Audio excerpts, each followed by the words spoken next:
예, 안녕하십니까. 오늘 백년 전쟁이 만든 근대 국가 세 번째 강의를 시작하도록 하겠습니다.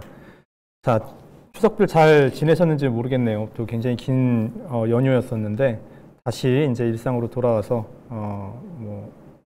저도 이제 이렇게 또 세 번째 강의를 이제 하게 됐습니다. 자, 오늘 이제 세 번째 시간이고 세 번째 그 제목은 파국에 처한 프랑스. 아마 원래 있었던 이제 강의 제목하고 조금 달라지는데 제가 준비를 하다 보니까 조금 이야기가 좀 많아졌습니다. 그래서 필립 6세의 야망과 좌절. 오늘 좀 키워드로 좀 살펴볼 사람은 이제 필립 6세라는 왕이 됩니다.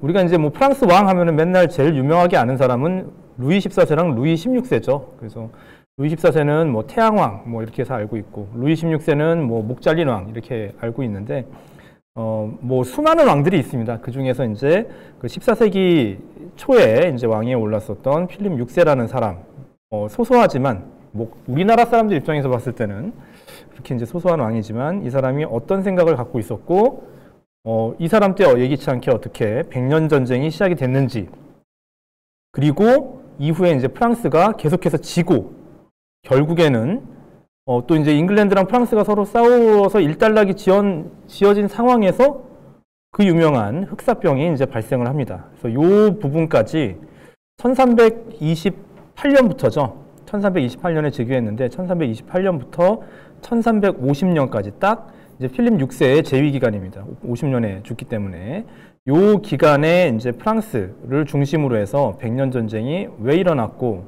뭐 그 이전에 어떤 일들이 있었는지 좀 살펴보도록 하겠습니다.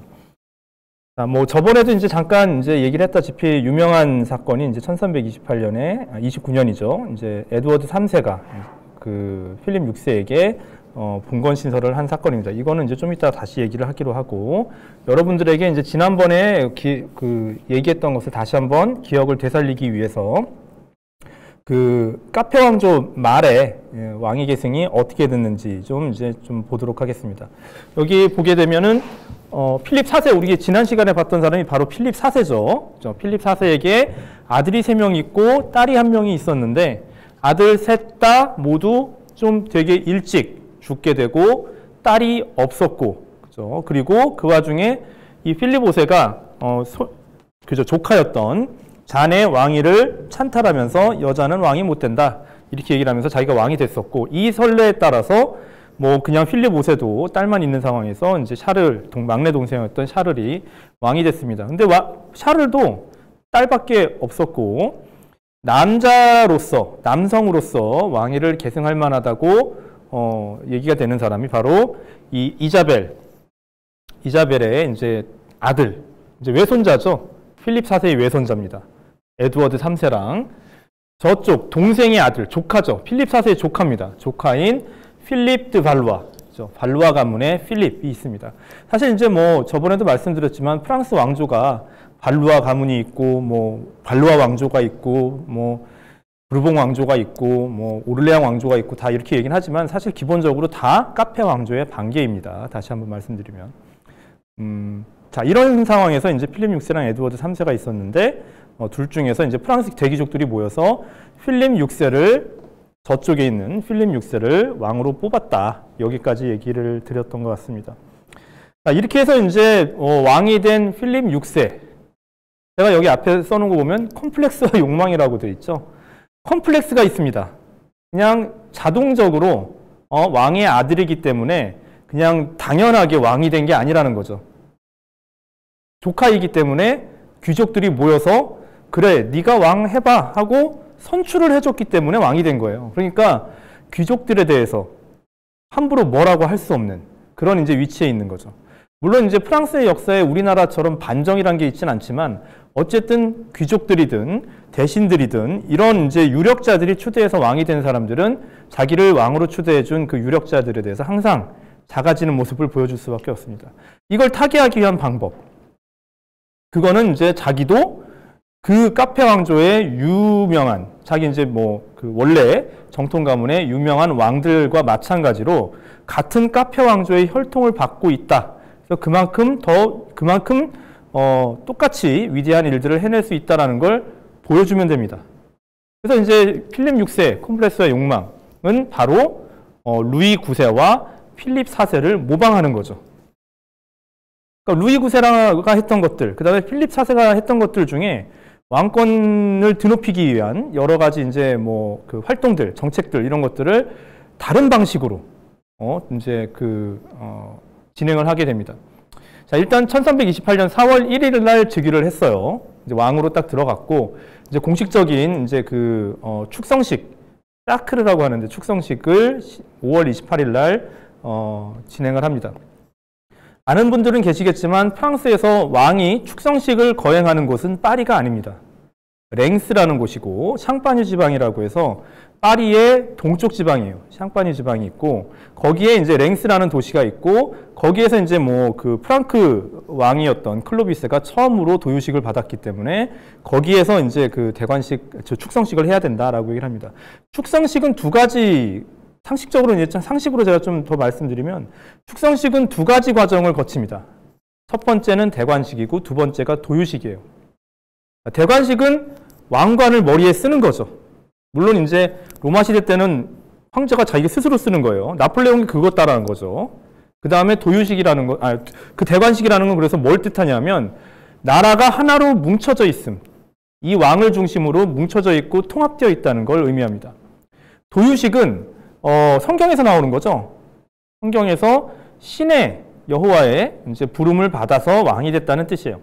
그러니까 대관식은 인간 세상에서의 어떤 통합 능력을 보여주는 거고 도유식은 신으로부터 선택됐다는 것을 보여주는 식이 바로 이제 도유식인 거죠. 이 두 가지를 합쳐서 우리가 축성식이라고 하고 프랑스에서는 프랑스 왕은 신성하기니까 또 올라가서 클로비스가 했던 랭스에서 이 축성식을 꼭 거행하는 것이 일종의 전통으로 자리를 잡게 됩니다. 물론 여러 가지 사정에 의해서 랭스에서 못하는 사람들도 가끔 있습니다.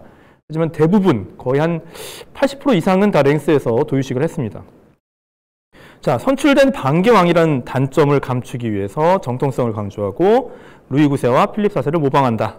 자, 신성한 혈통 이거 다 강조하고 가장 기독교적인 왕 이런 거를 이제 강조하려고 하는데 이걸 가장 단번에 한 번에 빡 보여주는 게 바로 십자군이죠. 십자군 추진합니다. 그 다음에 프랑스 왕국 내 최고 주권자 제가 저번에 얘기 드렸었죠. 프랑스 왕국 내에서 프랑스 왕은 황제다. 최고 권력자다.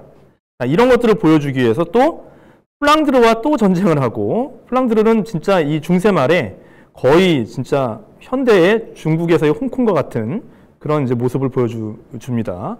그 다음에 교회 또는 교황권보다 자기 왕권이 프랑스 왕권이 프랑스 왕국 내에서는 더 우위에 있다는 점을 보여주기 위해서 여러 가지 하여간 세레모니를 펼치게 됩니다. 자, 본격적으로 이제 필립 6세의 이제 치세 당시 초기부터 해서 좀 찬찬히 좀 보도록 하겠습니다. 1323년에서 28년 거의 5년 동안 이미 그러니까 샤를 4세 때죠. 샤를 4세 때부터 해서 플랑드르 지역에서 봉기가 일어나 있는 상황이었습니다. 이제 뭐 흉작이 연이어서 일어나게 되고 농민들이 나 더 이상 이제 우리 플랑드르 백작한테 세금 낼 것도 없고 교회에 11조 낼 것도 없다. 우리는 더 이상 돈을 내지 않겠다. 11조까지 거부하는 거죠. 이런 식으로 해서 이제 농민들의 이제 봉기가 일어났었는데 사실 이제 여러분들이 중세 농민 봉기 이런 거 생각하면 뭐 다들 못 먹고 못 살아서 갈아보자 뭐 이런 식으로 해서 일어났다고 생각하기 쉬운데 사실 모든 봉기의 가장 큰 동기는 앞에서 얘기했던 것처럼 뭐 이제 과세나 11조 이런 것도 있는데 자존심이에요. 자존심을 건드리면 항상 이런 봉기가 일어납니다. 그냥 못 먹고 못 산다고 해서 봉기가 일어나는 게 아니에요. 거기에 인간으로서 기본적인 대우를 해주지 않았을 때 나는 이 정도의 대우를 받아야 된다고 생각하는 사람에게 그런 대우를 해주지 않을 때 이 자존심을 건드릴 때 대부분 봉기가 일어나게 됩니다. 이 자존심이 조금 있는 농민들은 뭐예요? 조금 부유해진 농민들이에요. 14세기 초에.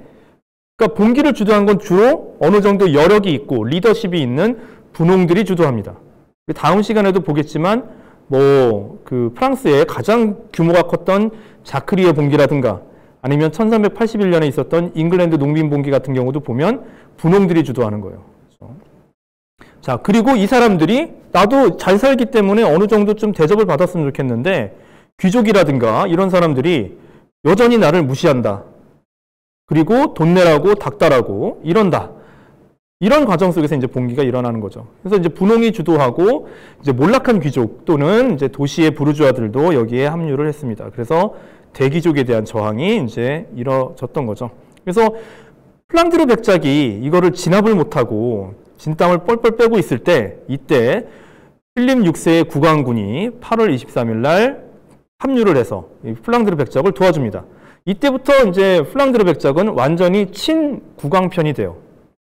그 이전까지만 하더라도 필립 4세 때까지만 하더라도 플랑드르 백작은 왕권에 대해 저항하고 뭐 지방에 있었던 자기의 권력을 좀 유지하려고 하는 그런 세력이었는데 이 1328년 요 시기 들어오기 시작하면서부터 플랑드르 귀족들은 이제 친국왕 편으로 이제 돌아서게 되는 거죠. 자, 그리고 이 카셀이라는 곳에서 이게 이제 15세기 그림인데요. 이거 한 100년 후에 그린 그림입니다. 이게 이때 당시 이제 보게 되면 이제 필립 6세 군대가 이제 플랑드르의 농민 봉기군을 확실하게 진압을 하게 되는 거죠. 그렇죠? 굉장히 처절하게 그림이 그려져 있죠. 100년 지난 후의 그림이고. 자, 여기 보게 되면 이제 노란색에 이게 뭔지 모르시겠죠, 여러분들은? 사자예요. 그렇죠? 저번에도 잠깐 얘기 드렸는데 레오파드가 아니라 이거는 라이언, 리옹이죠. 리옹이라고 부르는 플랑드르 사자예요. 그렇죠? 플랑드르도 대표하는 이제 문장이 사자고 이 벨기에 지역, 플랑드르 지역 또는 뭐 이쪽 네덜란드까지 합친 이 지역을 마치 우리나라가 한반도를 무슨 호랑이 모양처럼 생겼다라고 얘기하듯이 나중에 뭐 17세기, 18세기 가면은 플랑드르도 사자 모양으로 이제 그린 그런 지도가 있습니다. 자, 어쨌든 뭐 이런 식으로 해서 이제 플랑드르 봉기를 진압하니까 와, 역시 28년에 새로운 왕이 즉위하니까 이런 분란도 한 번에 해결이 되는구나. 이런 식으로 해서 뭐 이제 명성을 떨치게 됩니다. 자, 그 다음에 1329년이에요. 아까 우리가 맨 처음 장면에서 봤던 이미지죠. 그 에드워드 3세가 아직 이제 어린애예요. 그죠? 에드워드 3세가 자기가 직접 찾아와서 6월 6일, 현충일이죠. 우리나라로 치면. 지금 현충일인 6월 6일 날 아미앙이라는 곳에까지 와서 파리하고 런던 중간이 되는 거죠. 그래서 여기까지 와서 필립 6세에게 봉건 신설을 실시합니다. 나는 너의 이제 신하입니다. 공신입니다. 뭐 주군에게 이제 충성을 다하겠습니다. 이런 이제 그 세레모니를 하는 거죠. 여기서 이제 다시 한번 여러분들이 이제 1강 때부터 이제 제가 설명했던 거를 기억을 상기한다면 이거죠. 잉글랜드 왕인데 왕으로서 필립 6세에게 봉건 신설을 하는 게 아니라 아키텐, 프랑스 서남부죠. 그 지역을 영지로 갖고 있기 때문에 그 영지의 최고 주권자로서 프랑스 왕이었던 필립 6세에게 봉건 신설을 한 것이죠. 그죠?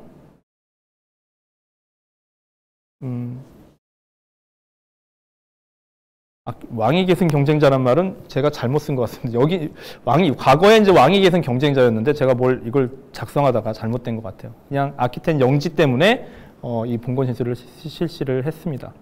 자, 그리고 이제 그해 겨울, 아까도 잠깐 얘기 들은 것처럼 이제 교회의 어떤 그 보편적인 어떤 그 세력을 억누르는 차원에서 이런 걸 개최합니다. 12월에 뱅센이라고 파리의 동쪽에 있는 숲이에요. 거기에 이제 그 국왕의 이제 별장 같은 게 있는데 거기에서 신분회의를 개최한대요. 신분회의. 신분회의면 뭐 무슨 국사를 논의하기 위해서 하는 건가? 약간 그런 성격도 있습니다. 이 신분회의 때 부르는 신분은 바로 제1신분과 제2신분이에요. 제1신분은 성직자, 제2신분은 귀족이죠. 뭐를 하려고 불렀느냐? 재판권 문제 때문에 불렀어요. 이제 기본적으로 중세에는 교회 재판권과 세속 재판권이 있습니다. 그러니까 각각 다루는 이제 영역이 다른 거죠. 성직자의 경우에는 그 교회에 가서 항상 재판을 받아야 되는 거고, 그다음에 성직자가 아닌 일반 평신도는 세속 재판정 가서 이제 재판을 받아야 된다. 물론 이게 깨졌었어요. 필립 4세 때.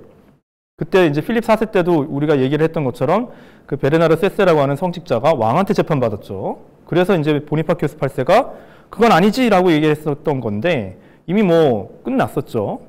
어쨌든 그 이후로도 프랑스 내에서 교회의 재판권과 세속 재판권 간에 이런 케이스 바이 케이스로 어떤 경우에는 어떻게 해결을 해야 되는지 논쟁이 이제 펼쳐지게 되는데, 그거를 아예 필립 6세가 공식적으로 토론회를 조직해서 이제 이 토론회를 이제 진행을 합니다.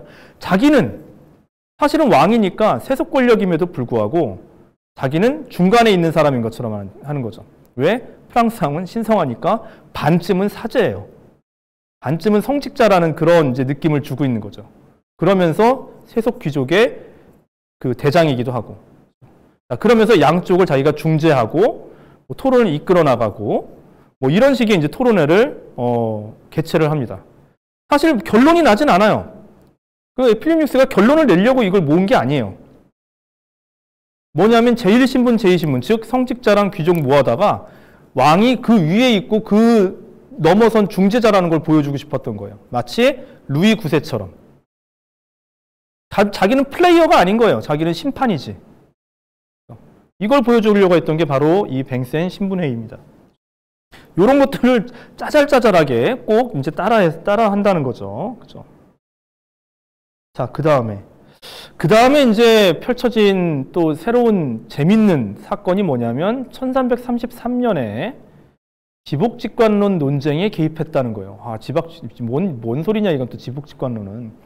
이거를 또 얘기하려면 또 그 무슨 신학 이론까지 막 얘기를 해야 되는데, 그냥 우리 그 정치사와 관련해서 좀 관련된 부분만 잠깐 얘기를 드리면, 이때 당시 교황이 요하네스 22세라는 사람이에요. 보통 요한 22세라고도 부릅니다.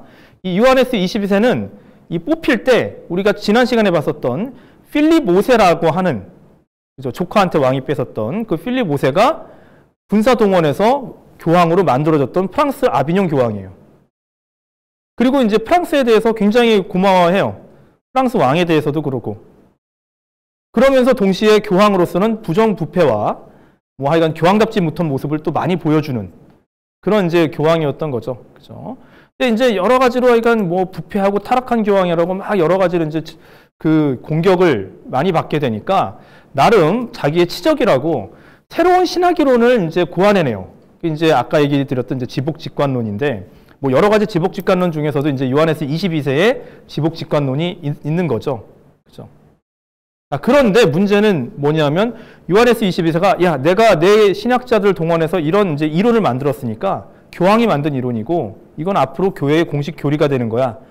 그리고 서유럽 전체에 걸쳐서, 라틴 기독교 세계 전체에 걸쳐서 이거를 널리 퍼뜨리고 공식화해야지 라고 하면서 이제 자기 밑에 있는 수도사들을 유럽 전역에 파견해요. 뭐 이탈리아도 가고 뭐 에스파냐도 가고, 물론 이때는 에스파냐가 아니라 포르투갈, 카스티아, 아라곤이라는 세 나라로 있었습니다. 뭐 독일에도 가고 막 다 보내요. 다 보내고 나는데 가장 하여간 심상치 않은 곳이 파리가 됩니다. 파리에서는 이 요하네스 22세의 이제 지복직관론을 설명하러 오는 이 수도사들을 발을 까닥까닥 하면서 이제 기다리고 있었던 거죠. 왜? 파리 대학의 신학부에 있는 신학자들, 교수들, 강사들, 뭐 고위성직자들, 신학의 정통에 있는 이 사람들이 요하네스 22세의 이 교리를 받아들일 수 없다는 거예요. 왜? 완전히 이때 당시 되면은 그 파리 대학 신학부는 토마스 아퀴나스의 신학대전의 그 어떤 큰 흐름에 모두가 휩쓸려 있는 상황이었어요. 그러니까 토마스 아퀴나스를 열심히 공부해서 우리는 아퀴나스의 제자 딱 이러고 있는 사람들인데, 아퀴나스의 어떤 신학 이론에 비추어 봤을 때 요하네스 22세의 지복직관론이 전혀 맞지 않고 틀렸다라는 거예요. 자, 바로 직전에 우리가 13세기 말까지만 하더라도 1200년대 말까지만 하더라도 아퀴나스는 이 정도로 그렇게 신학적으로 뭐 우러러보는 그런 사람은 아니었어요. 사실은 1277년만 하더라도 아퀴나스의 이론에 대해서 너무 아리스토텔레스주의인데 이러면서 제재를 받았어요. 오히려. 근데 한 50년 지나고 나니까 완전히 교회의 신학의 최고봉으로 우뚝 서게 됐던 거예요. 여러 가지 사연들이 있을 텐데 이것도 한번 본격적으로 좀 탐구를 해봐야 될 부분인데, 이때부터 본격적으로 우리가 토마스주의라고 부르는, 토미즘이라고 많이 부릅니다. 이제 신학이나 중세철학 공부하시는 분들이 굉장히 잘 아는데, 이 토마스주의라는 것이 이제 본격적으로 탄생한다는 거죠. 뭐냐면 토마스 아퀴나스만이 교회의 교리로서 적당한 것이고 알맞는 것이고 여기에서 어긋나는 것은 모두 다 제재되어야 한다. 이런 입장인 거죠. 첫 번째 그 희생자가 바로 요하네스 22세였던 거예요. 물론 완전히 첫 번째는 아니지만 가장 유명한 사람들 중에 초창기에 이제 희생자가 요하네스 22세였던 거죠. 자, 파리 대학 이제 파리에 오니까 필립 6세가 그래, 한번 교황의 어떤 그 이론을 드러나 보자. 자, 근데 우리 지금 파리 대학의 신학부에 있는 교수들이 기다리고 있으니까 파리 대학에서 한번 해보자. 대토론회를 또 개최해요. 필립 6세가. 자기도 갑니다. 가서 자기 중심으로 파리 대학 신학자들 한 26명인가 왔었어요. 그리고 교황청 소속 수도사는 2~3명 왔어요. 굉장히 위압적인 분위기죠. 그렇죠? 26명 플러스 프랑스 왕 앞에 그냥 아무리 이제 교황청에서 보냈다고는 하지만 대사 역할은 하긴 하지만 수도사 2~3명이서 이거를 어떻게 감당합니까? 완전히 이제 밀리는 거죠. 그리고 이제 교황 대신에 혼나는 거예요. 수도사들이. 그러면서 파리에서는 발도 못 붙인다. 지복직관론. 그리고서 이제 돌아가게 됩니다. 이때 이제 또 필립 6세는 파리 대학을 거느리고 교황을 심판하는 프랑스 왕의 이미지를 보여주게 되는 거죠.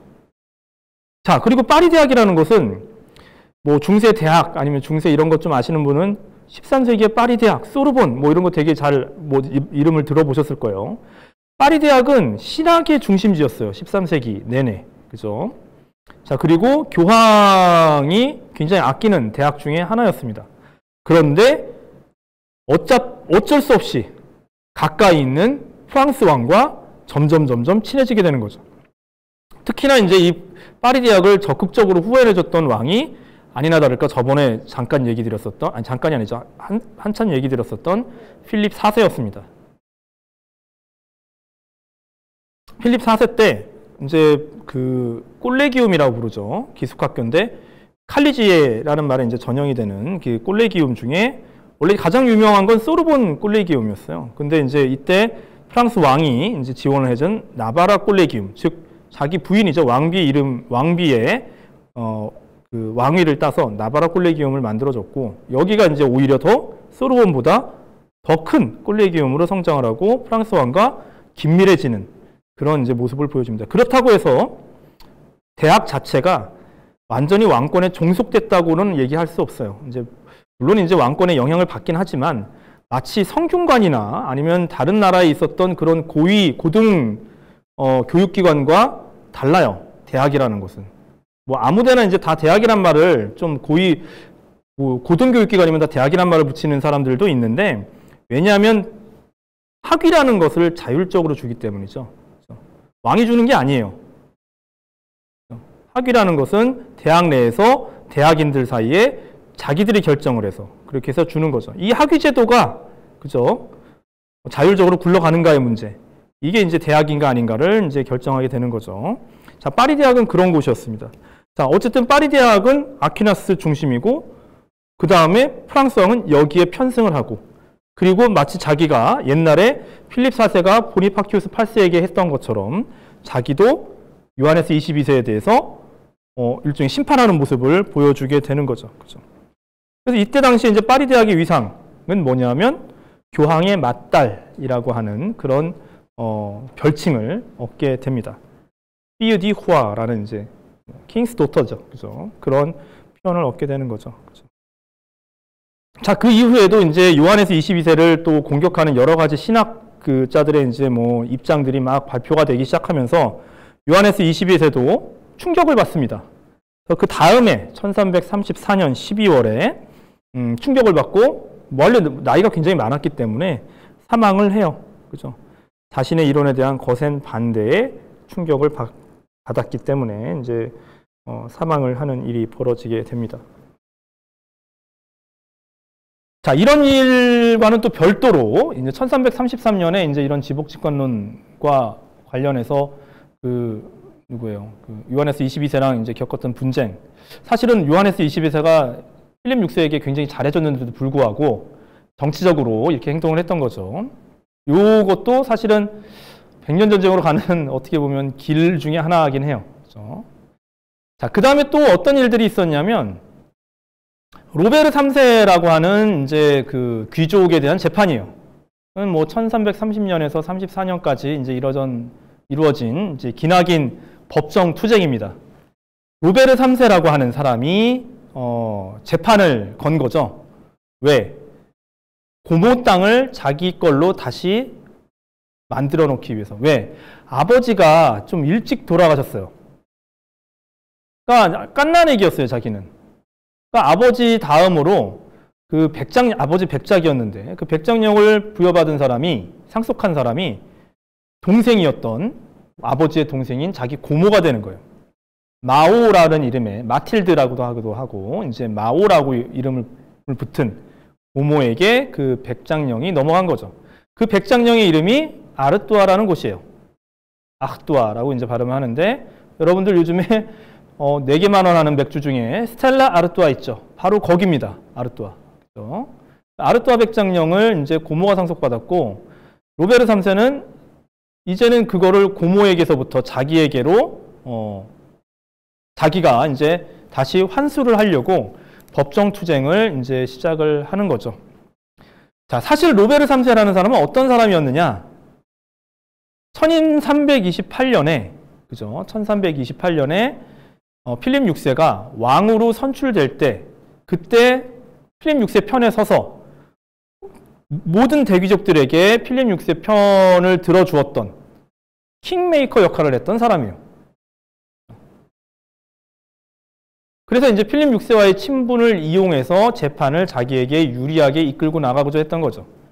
근데 문제는 뭐냐면 자기가 꼭 상속을 해야 된다는 결정적인 증거가 없어요. 그런 와중에서 문서를 위조합니다. 그리고 그거를 증거로 제출해요. 그런데 위조된 거라는 게 발각됐어요. 그리고 필립 6세로부터 굉장히 큰 분노를 사게 되는 거죠. 잠깐 여기서 이제 프랑스에서는 남자만 뭐 상속받는 거고 여자는 배제되는 거 아니었나? 라고 이제 질문하시는 분들이 있을 수도 있죠. 왕하고 귀족은 다릅니다. 저번에도 말씀드렸듯이 아리스토텔레스적으로 얘기를 한다면 가사는 여성들도 물려받을 수 있어요. 그런데 프랑스 왕은 정치 공동체예요. 리퍼블릭이에요. 레스푸블리카예요. 공적인 거기 때문에 여자는 물려받을 수 없다라는 그런 얘기였던 거죠. 그렇죠? 자, 그러니까 뭐 여성도 누이 동생이라 하더라도 백작령을 상속받는 케이스였던 거죠. 물론 이후에 점점 왕을 모방해 나가기 시작하면서 이제 여성 상속자들, 여공작 또는 여백작은 점점 없어져 가긴 합니다. 관례상. 어쨌든 이때까지만 하더라도 여백작이 있는 거죠. 그죠? 자, 로베르 3세에 대해서 이제 필립 6세는 어떤 생각이냐면, 야, 네가 킹메이커라고 나를 이렇게 기망해? 네가 아주 법무서운 줄 모르는구나. 이런 식의 이제 생각을 갖게 되는 거죠. 결국 뭡니까? 조선왕조 초기에도 그죠? 공신들 너무 커지면 천해져. 그런 것처럼 로베르 3세에 대해서 따끔하게 혼내줘야 되겠다라는 이제 생각을 갖게 되는 거죠. 필립 6세가. 자, 그래서 로베르 3세를 추방합니다. 너는 프랑스 땅에 다시는 들어오지 마. 그리고 로베르 3세는 잉글랜드로 건너가게 되는 거죠. 1334년에. 그리고 에드워드 3세의 측근이 됩니다.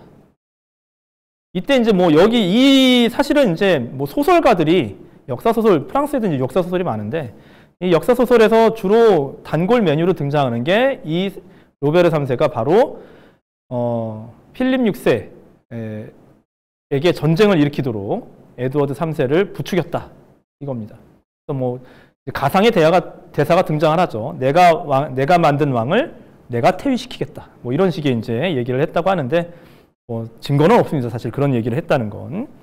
앞에 보이는 게 이제 로베르 3세의 재판 광경이에요. 그때 당시 있었던 파리 고등법원 문서에 나오는 그림이고, 우리나라에서 굉장히 유명한 개론서 중에 하나는 이걸 딱 걸어놓고 새 신분을 보여주는 그림이라고 알지도 못하면서 그렇게 이제 하는 경우가 있는데 아닙니다. 로베르 3세에 대한 재판 과정이고, 여기 이제 이 사람이 바로 로베르 3세예요. 로베르 3세고 프랑스를 대표하는 대귀족들이 여기 앉아 있는 거죠. 여기는 대귀족들, 여기는 고위성직자들, 그죠? 여기는 왕실귀족. 이런 사람, 이제 뭐, 이 중에 하나가 이제 장 2세예요. 나중에 이제 필립 6세에 이제 왕위를 잇게 되는 아들 장 2세가 되는 거죠. 자, 이런 식으로 해서 이제 재판이 이루어졌다. 이런 그림이에요. 자, 이런 것들은 왜 이렇게 소소히 이런 것들을 다 얘기를 할까? 모두 다 백년 전쟁과 연관이 돼요. 모든 화살표가 백년 전쟁을 향하게 하는 그런 이제 그 사건들이라는 거죠. 그렇죠? 자, 이 모든 사건들이 지나고 나서는 아니고 하여간 뭐 로베르 3세는 이제 34년에 추방이 되니까 일단 아까 얘기 드렸던 그 요하네스 22세죠.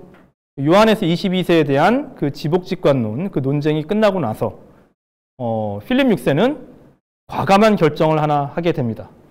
아까도 말씀드렸듯이 루이 9세처럼 나도 십자군을 떠나겠다라는 거죠. 자, 1330년부터 십자군 준비를 시작해요. 근데 이때 당시에 교황 요하네스 22세가 너 진짜 십자군 나가면 우리가 교회에서 재정적으로 지원해 줄게 그러고 있는 상태였는데 그랬는데 요하네스 22세한테 그렇게 뒤통수를 친 거였어요. 필립 6세가. 내가 교황보다 더 뛰어나다는 걸 보여주고 싶어서. 자, 이때 당시 무슨 일들이 있었냐면 이때 당시에 이제 뭐 그 아프리카, 그 이집트죠. 이집트나 소아시아 지역을 막 돌아보고 온 성직자들이 있습니다. 수도사들과 성직자들이 있어요. 뭐 다시 한번 말씀드리지만 이슬람 지역에서는 기독교 신자들 자유롭게 왔다 갔다 할 수 있습니다. 기독교 지역에서는 이슬람 사람들, 무슬림들 못 돌아다니지만.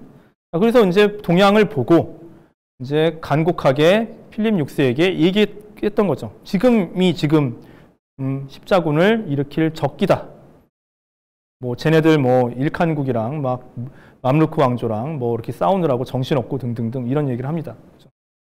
자, 그래서 1333년에 바로 자기 아들 장과 그 장의 결혼식이 있었어요. 결혼식과 기사서임식 이거 하는 되게 이제 뭐 하여간 성대한 잔치가 벌어지게 되는데 결혼식 끝나고 그때 이제 다들 거나하게 취해서 뭐 이렇게 막 이제 프랑스의 미래는 밝고 어쩌고저쩌고 막 이러고 있을 때 다들 좌중을 조용히 시킨 다음에 필립 6세가 술잔을 들고 이제 뭐 얘기를 하는 거죠. 십자군 가기로 결정했다. 딱. 난리가 나는 거죠, 이제. 그죠? 왕세자도 세웠고, 그죠? 결혼했고, 기사서임도 받았고, 그리고 이 프랑스 자기의 왕권도 어느 정도 안정이 된 것처럼 보이는 거예요. 에드워드 3세도 자기한테 충성신서했고, 그죠? 불안 요소였던 로베르 3세도 지금 자기한테 이제 덤비는 상황도 아니고, 그죠? 교황도 그렇고, 교황은 자기한테 우호적이고 아니면 자기가 더 우위에 있다는 걸 보여주고 있는 상황이고. 자, 이런 상황에서 이제 프랑스 왕인 자기가 십자군을 나가겠다 이렇게 얘기를 합니다. 이거는 사실 이제 피에르 디부아라고 하는 필립 4세 때 성직자의 이상을 그대로 실현하는 듯이 보였어요. 이 피에르 디부아라는 사람이 지난 시간에 얘기 드린 것 같은데 유럽연합의 어떤 그 아이디어를 맨 처음에 낸 사람으로 유럽연합의 역사할 때 맨 처음 나오는 사람이라고 얘기를 드렸을 거예요, 아마. 제국이 아니라 여러 나라들의 연합을 통해서 십자군을 조직하고 프랑스 왕이 총사령관이 되어서 나가야 된다. 그죠? 프랑스 왕이 스스로 총사령관이 돼서, 그죠? 유럽연합 십자군을 재창한 거예요, 지금. 그죠? 자, 그리고 굉장히 빠방한 재정을 동원해서, 그 다음에 교회에서 이제 뭐 지원받은 것들을 다 동원을 해서 지중해의 십자군 원정을 위한 함대를 만들기 시작해요. 예전에 이제 십자군들을 쭉 보게 되면 가장 배가 없어요. 기사들은 배를 타는 사람들이 아니죠. 그래서 배와 관련해서 항상 베네치아 상인들한테 빌립니다. 베네치아까지 가서 배 좀 빌리고 베네치아한테 돈 내고 그래야 되는 거예요. 그거에 아니라 아예 프랑스에서 함대를 건설하기로 한 거예요. 그래서 자기네 배 타고 직접 가는 거죠. 함대를 건설하고 십자군 역사상 가장 많은 준비가 이루어져요. 가장 많은 돈과 가장 많은 시간과 정력이 투입이 됩니다. 근데 문제는 뭐냐면 굉장히 짜임새 있는 어떻게 보면 합리적이고 근대적인 그런 그 행정가는 없는 거예요. 돈이 어디로 새고 있는지 계속해서 이제 준비만 열심히 하는 그런 이제 모습을 보여주는 거죠. 그 와중에 그 1334년에 요하네스 22세가 죽었던 거예요. 지복직관론 충격으로. 그리고서 이제 베네딕투스 12세라는 교황이 그 즉위를 했는데 이게 12월입니다. 1334년 12월. 요하네스 22세랑 베네딕투스 12세는 성격이 완전히 다른 사람이에요. 요하네스 22세는 그냥 호방한 타입이에요. 부정부패도 많고 호방한 사람이고, 베네딕투스 12세는 굉장히 꼬치꼬치 다 따지는 사람이에요. 베네딕투스 12세의 원래 그 하던 역할이 뭐냐면 이단 신문관입니다. 꼬치꼬치 따지는 거 되게 좋아요. 그래서 자, 요하네스 22세 때 그렇게 프랑스 왕한테 돈 많이 대줬는데 그 자료 좀 갖고 와봐가 되는 거죠. 야, 돈이 엄청 들어간 거예요. 그래놓고 프랑스 왕한테 뒤통수 맞고 죽은 거예요.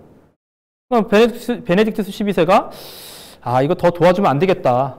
우리가 거덜나겠다. 이런 생각이 드는 거죠. 자, 그리고 나서 한 2년을 지켜봅니다. 2년을. 1336년에 아비뇽에 이제 필립 6세랑 아들이었던 장이 왔을 때 물어보죠. 자, 십자군 원정 준비는 끝나갑니까? 그러니까 필립 6세가 조금만 더 이렇게 얘기를 하는 거죠. 이때 이제 베네딕투스 12세가 이제 화를 내죠. 더 이상은 안 돼. No more. 그죠? 나는 이제 더 이상 지원 못 해줘. 몇 년이나 지났는데 아직까지도 저렇게 마무리도 못 짓고 그러고 있냐? 이렇게 이제 일가를 하게 되는 거죠. 필립 6세 이때 충격받습니다. 내가 지금까지 모든 십자군 준비한 왕들 중에 제일 많이 준비를 한 왕인데 조금만 더 하면 되는데 이렇게 무산되어야 되는가? 일단은 이제 십자군 함대를 조직하고 만드는 그 과정은 일단 홀드가 되는 거죠. 일단은 이제 멈춰 섭니다. 자, 그래서 지금 우리가 살펴본 것 중에 여러 가지 것들이 있는데, 굉장히 이제 그 본격적으로, 이제 1337년이면 100년 전쟁 시작하는 해예요. 그죠? 자, 이제부터 이제 100년 전쟁으로 이제 모든 것들이, 지금까지 설명드렸던 모든 것들이 이 100년 전쟁이라는 그 일로 빨려 들어가게 되는 거죠. 자, 100년 전쟁의 배경과 원인을 살펴보도록 하겠습니다. 그래서 본격적으로. 이게 오늘부터 100년 전쟁이란 말이 본격적으로 이제 시작되는 거죠. 배경과 원인이라고 했어요. 그래서 배경은 배경이에요. 그죠? 그것 때문에 바로 일어나는 건 아니죠. 원인은 바로 직접적인 그 원인이 되는 것을 얘기합니다. 그러니까 굳이 제가 이제 비유를 해서 말씀드리면 배경은 화약통이에요. 화약통들이 막 쌓여 있는 거죠. 근데 이제 화약통만 있다고 해서 터지지 않습니다. 불꽃이 튀어져요. 연쇄적으로 팡팡팡팡 터져야 일어나게 되는 거죠. 그래서 배경과 원인이라고 말씀드렸을 때 배경은 화약통, 원인은 그 불꽃이라고 생각하시면 됩니다. 배경이라고 할 수 있는 게 이 세 가지 정도 문제가 있는 거죠. 세 가지 플러스 왕위 계승 문제까지 네 가지가 되는 거죠. 아키텐, 이건 진짜 누구 땅인가의 문제. 그 다음에 잉글랜드, 스코틀랜드 전쟁. 그 다음에 플랑드르의 경제적인 구조 문제. 이런 것들이 굉장히 고질적으로 프랑스와 잉글랜드 사이에 얽혀 있었던 문제고, 여기에 플러스 이제 그 에드워드 3세와 필립 6세의 왕위 계승 문제가 사실은 명분이에요. 사실은 에드워드 3세는 그 명분으로 얘기한 건데 그 문제까지 네 가지가 배경으로 얘기를 할 수 있을 것 같습니다. 하나씩 좀 보겠습니다. 자, 아키텐 영지 분쟁.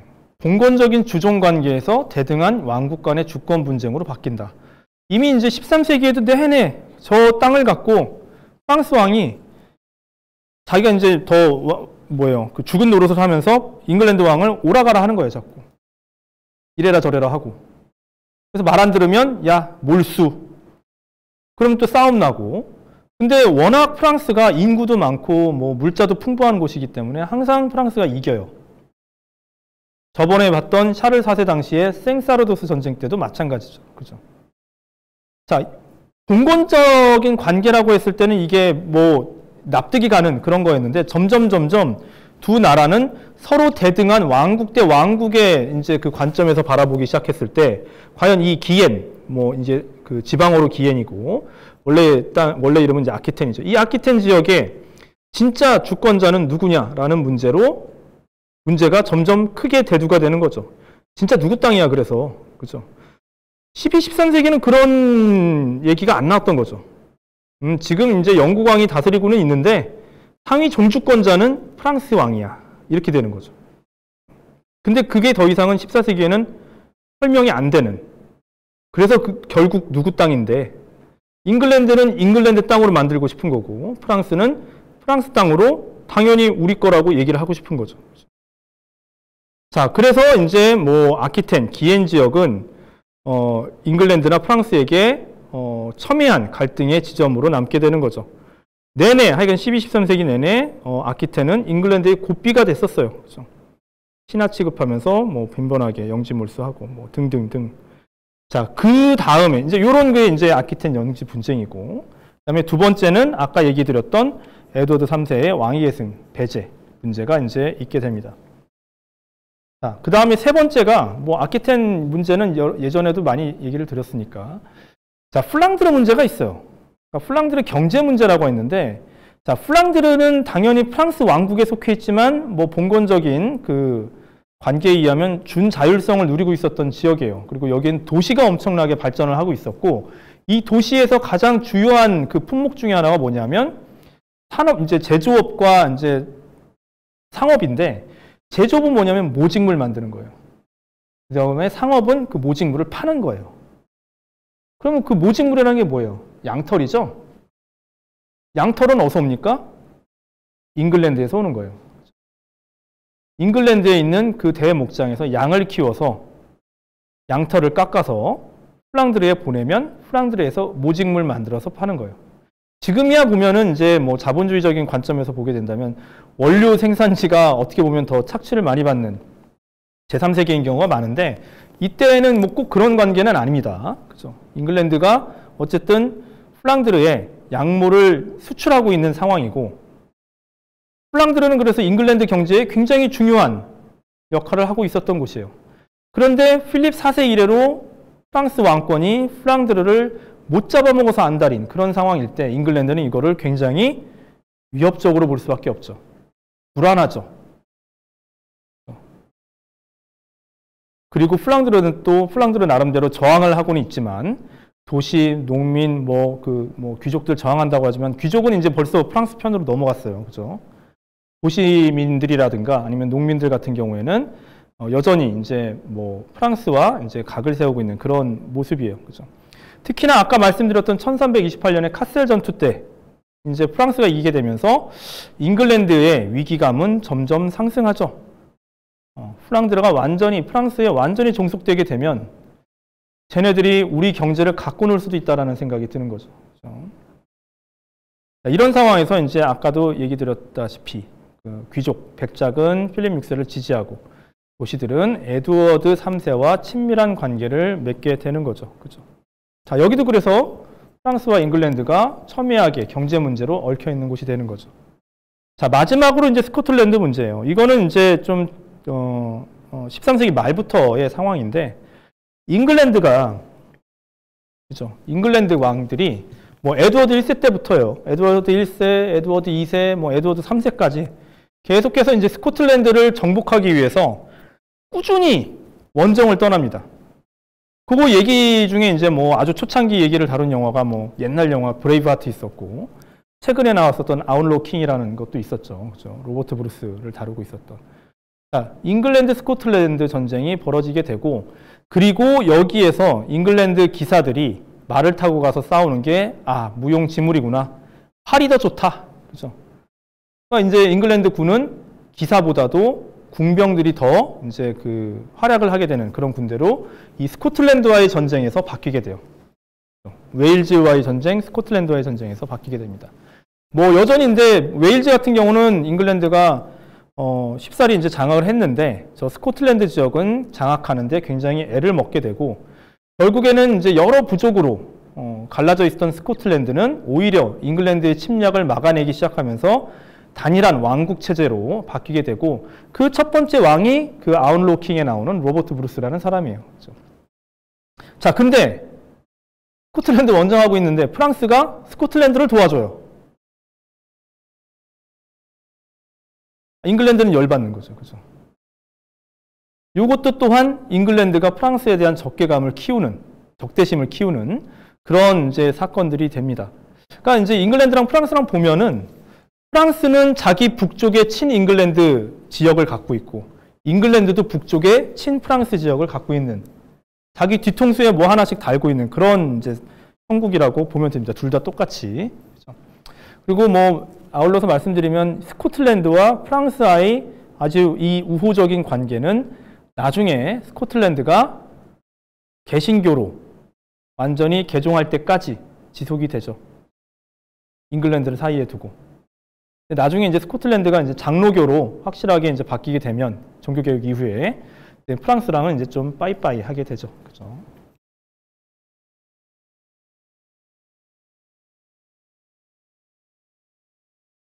자, 이 앞에 봤던 것들에 의해서 네 가지가 이제 일종의 배경이에요. 그 화약고라고 할 수 있는 거죠. 배경이고. 자, 그러면은 이제 직접적인 원인, 과연 어떤 일들이 벌어지게 됐는지 이제 좀 보도록 할게요. 1336년으로 좀 가봅시다. 8월 12일이에요. 날짜도 또 정확해요. 그죠? 파리 고등법원에 아키텐에 있는 소귀족이 에드워드 3세를 고소했어요. 에드워드 3세가 돈 빌려갔는데 안 갚는다는 거예요. 왕이.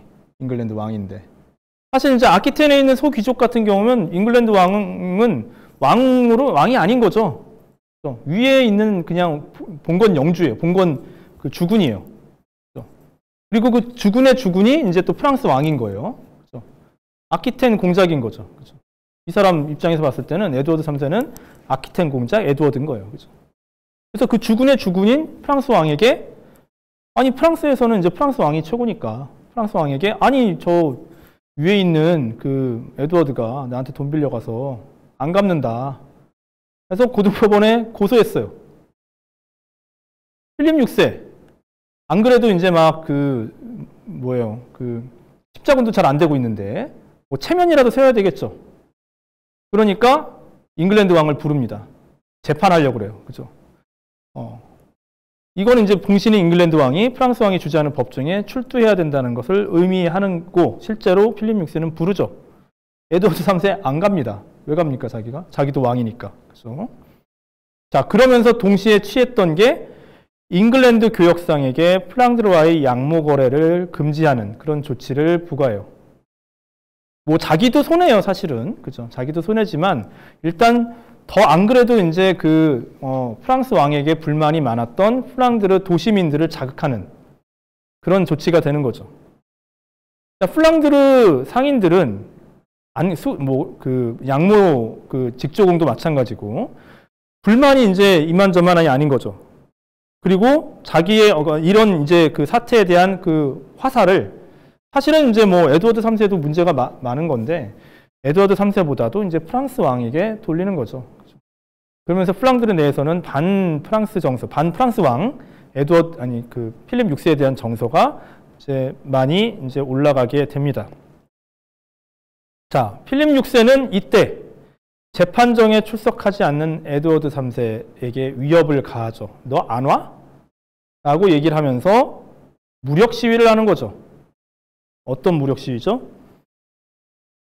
십자군함대죠. 여기에서 이제 십자군함대 만들고 있었는데 이 십자군함대를 삥 돌려갖고 이베리아 반도에서 삥 돌려가서 여기까지 도버 해협까지 불러와요. 그리고 잉글랜드 해안가를 약탈하게 둡니다.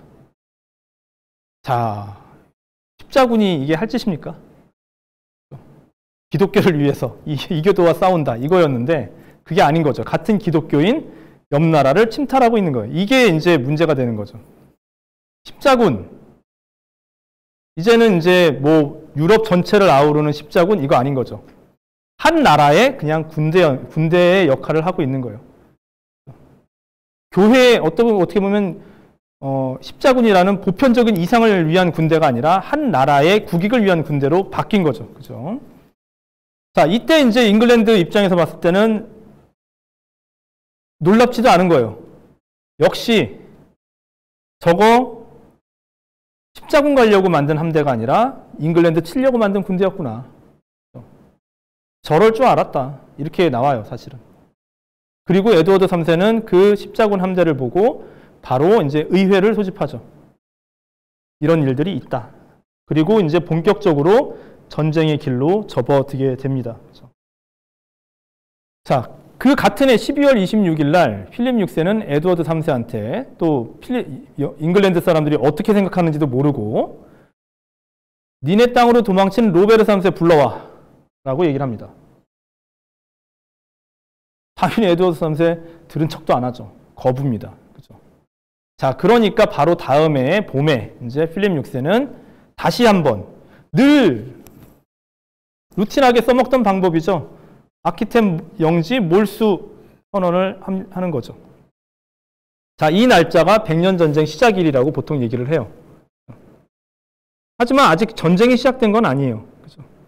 로베르 3세의 송환 명령 불이행에 대한 상응 조치. 그러니까 아까 얘기 드렸던 그 로베르 3세 그 사람이죠. 자, 그리고서 한참 동안 말이 없어요. 5개월 동안이나 4, 5개월 동안 말이 없습니다. 자, 그러다가 갑자기 편지 한 장이 딱 옵니다.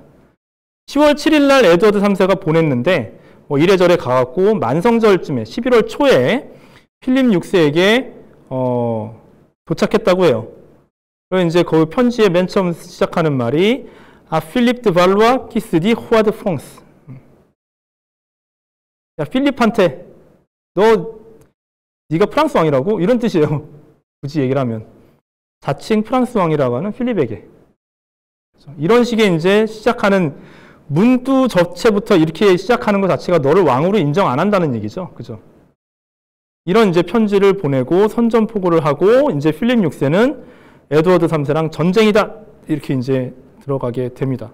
그러니까 아까 말씀드렸던 것처럼 이 십자군 문제, 그 다음에 로베르 3세, 그 다음에 수많은 배경들, 그 다음에 이런 이제 뭐 그 사건들, 이런 것들이 한데 뒤얽히면서 바로 1337년에 백년전쟁이라는 게 본격적으로 이제 시작이 된다라고 얘기를 할 수 있습니다. 자, 이제부터 이제 백년전쟁으로 들어가게 됩니다. 필립 6세 같은 경우는 당연히 이제 옛날에 계속해서 에드워드 2세 보면은 샤를 4세한테 이제 깨진 덕도 있고 그러니까 잉글랜드를 굉장히 우습게 만만하게 보는 거죠. 어쨌든 백년전쟁이 시작이 되는데 맨 처음에는 본격적인 충돌이 일어나진 않습니다.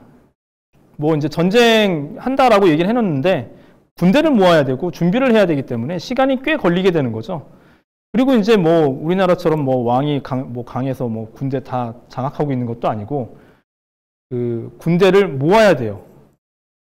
모으고 뭐 이제 불러오고 막 이런 과정이 있고 용병 고용해야 되고 여러 가지 이제 복잡한 과정들이 있습니다.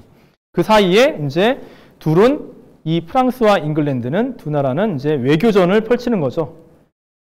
유럽 전역에 걸쳐서 외교전을 펼칩니다. 자, 프랑스는 당연히 이제 아까 얘기 드린 것처럼 스코틀랜드랑 한 편이고 잉글랜드는 플랑드르랑 한 편이 돼요. 물론 플랑드르 백작은 프랑스 왕을 지지하지만 플랑드르의 실세였던 그 도시민들은 잉글랜드를 에드워드 3세를 자신의 왕이라고 아예 공식으로 인정을 해요.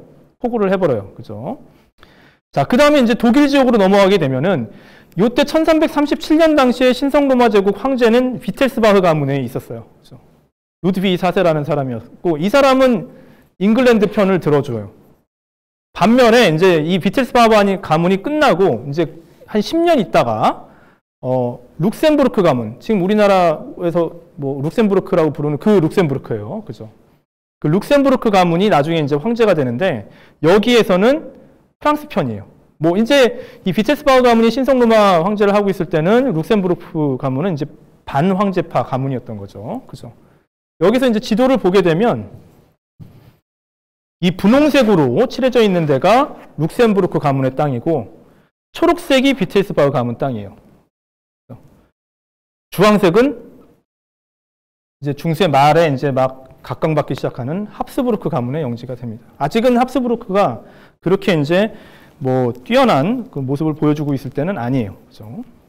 자, 그리고 이베리아 반도 서쪽으로 가게 되면 아라곤과 카스티아는 프랑스 편, 포르투갈은 영국 편 이렇게 돼요. 자, 여기는 영국 편, 이 두 나라는 프랑스 편 이렇게 되는 거죠. 지금 우리가 이 카스티아랑 아라곤 합친 나중에 15세기 말에 합쳐지게 되면 이제 우리 지금 부르는 에스파냐가 되는 거죠. 자, 그리고 이걸로 끝나는 게 아니죠. 일단 프랑스에서는 아비뇽 교황이 있어요. 그죠? 1337년에는 아비뇽 교황만 있었으니까 아비뇽 교황이지만 이 100년 전쟁 그 중간에 15세기 초에 15세기 초가 아니라 14세기 말이죠. 14세기 말에 교회 대분열이 일어나게 되죠. 로마 교황, 아비뇽 교황 갈라지게 돼요. 당연히 아비뇽 교황은 프랑스 편이니까 적의 내 편, 이게 되니까 로마 교황은 잉글랜드랑 연결이 되는 거죠. 그러니까 이때부터 국제전이에요, 사실은. 뭐 실질적으로 이베리아 반도나 독일 지역이나 이탈리아로 전선이 확대되진 않았지만 외교전 양상으로 봤을 때는 국제전인 거죠. 자, 이런 식으로 이제 외교전이 이루어지고, 그 다음에 이제 뭐 프랑스나 이제 잉글랜드는 본격적인 그 원정이나 뭐 침공은 아니지만 해변가를 서로 약탈하는 그런 이제 국지전, 또는 이제 여기 이제 아키텐 변경 지역에서의 국지전, 이런 것들이 이제 소소하게 이제 일어나게 됩니다. 자, 본격적인 충돌.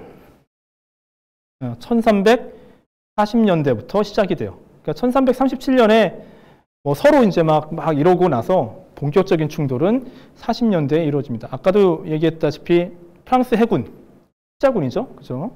잉글랜드 해안가를 막 약탈해 나가기 시작해요. 그러다가 이제 잉글랜드도 함대를 조직합니다. 잉글랜드가 사실은 해군으로는 더 이때 당시에도 프랑스보단 뛰어날 수밖에 없었던 게, 잉글랜드의 왕조 기원을 올라가면 저번에 얘기 드렸던 노르만 왕조죠. 바이킹입니다. 그죠?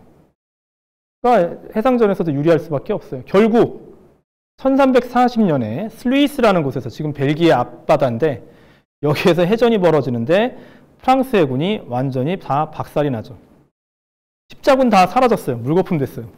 그 오랫동안 준비했던 십자군 다 몰락합니다. 자, 그리고 마침 1341년에 브르타녀라는 곳에 장 3세라는 백작이 있었는데 이 사람이 죽었어요. 브르타녀는 여기입니다. 여기인데 뭐 사실 브르타녀라는 말은 브리튼이란 말에서 왔어요. 잉글랜드 사람들이 옛날에 켈트인들이죠. 브리튼인들이 다시 건너와서 정착한 곳인데, 어쨌든 아직 프랑스 왕으로부터 좀 더 독립적인 지위를 더 많이 누리고 있었던 이 브르타녀 백작 장 3세가 죽었는데, 왕위 계승을 공이죠. 왕위가 아니라 공이죠.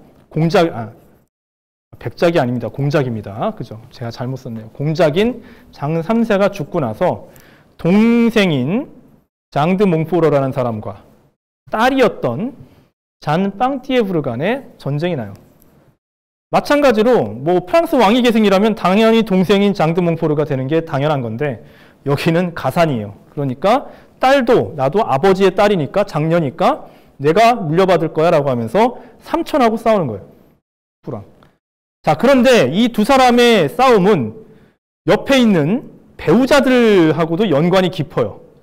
자, 장드 몽포르는 누구랑 결혼했냐면 잔드 플랑드르고, 물론 이 당시에 플랑드르 백작은 뭐 백작 자체는 이제 친프랑스 편으로 넘어갔다고 해도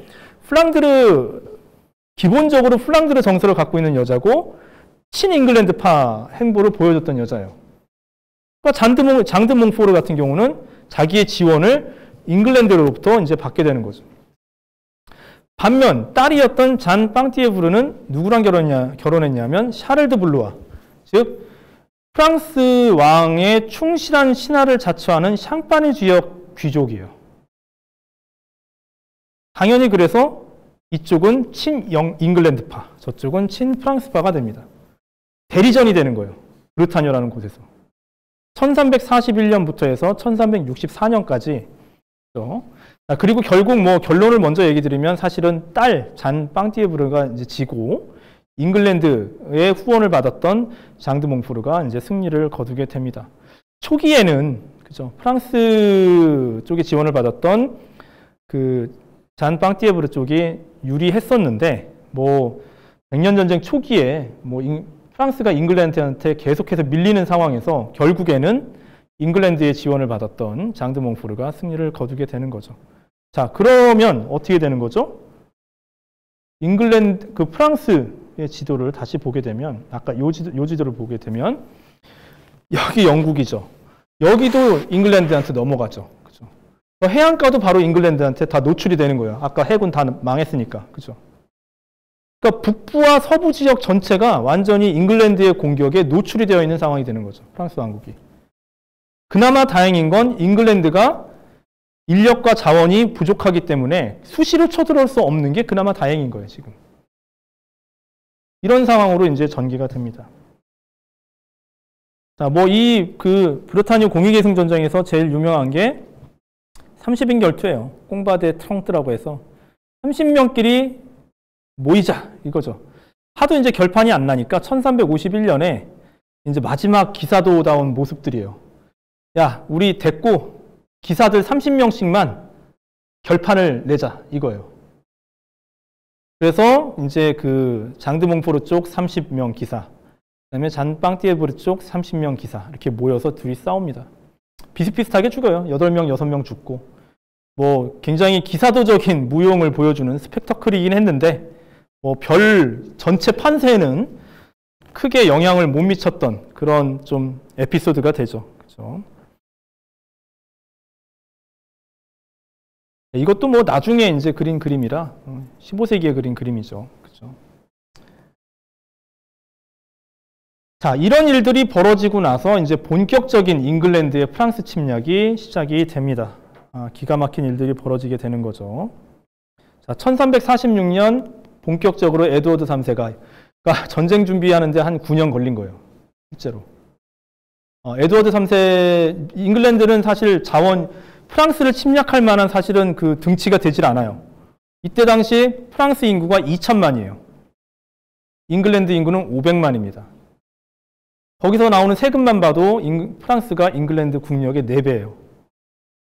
뭐 지금처럼 막 그런 또 뭐 작지만 강한 나라 이런 게 있는 것도 아니고, 그죠? 그럼 돈을 어디서 끌어왔느냐? 에드워드 3세는 피렌체 상인들한테 빌립니다. 돈을 빌려요. 그리고 그걸로 이제 전쟁 자금을 쓰는 거죠. 여기서 이제 서구의 역사와 관련해서 좀 동양과는 다른 또 다른 굉장히 중요한 특징 중에 하나가 왕이 돈을 빌린다는 거예요. 누구에게? 자기 왕의 신하인 그런 이제 자기네 나라 사람에게 빌리는 게 아니죠. 무슨 고종과 개성상인 이런 관계 아니에요. 외부에 있는 그 나라 외부에 있는 다른 인터내셔널한 국제 금융 그 세력에게 돈을 빌린다는 거예요.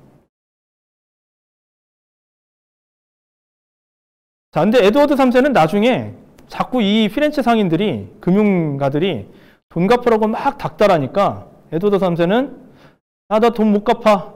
파산 이래버립니다. 그래서 이제 뭐 그 피렌체 상인들만 망했어요. 요즘 같으면 있을 수 없는 일들이죠.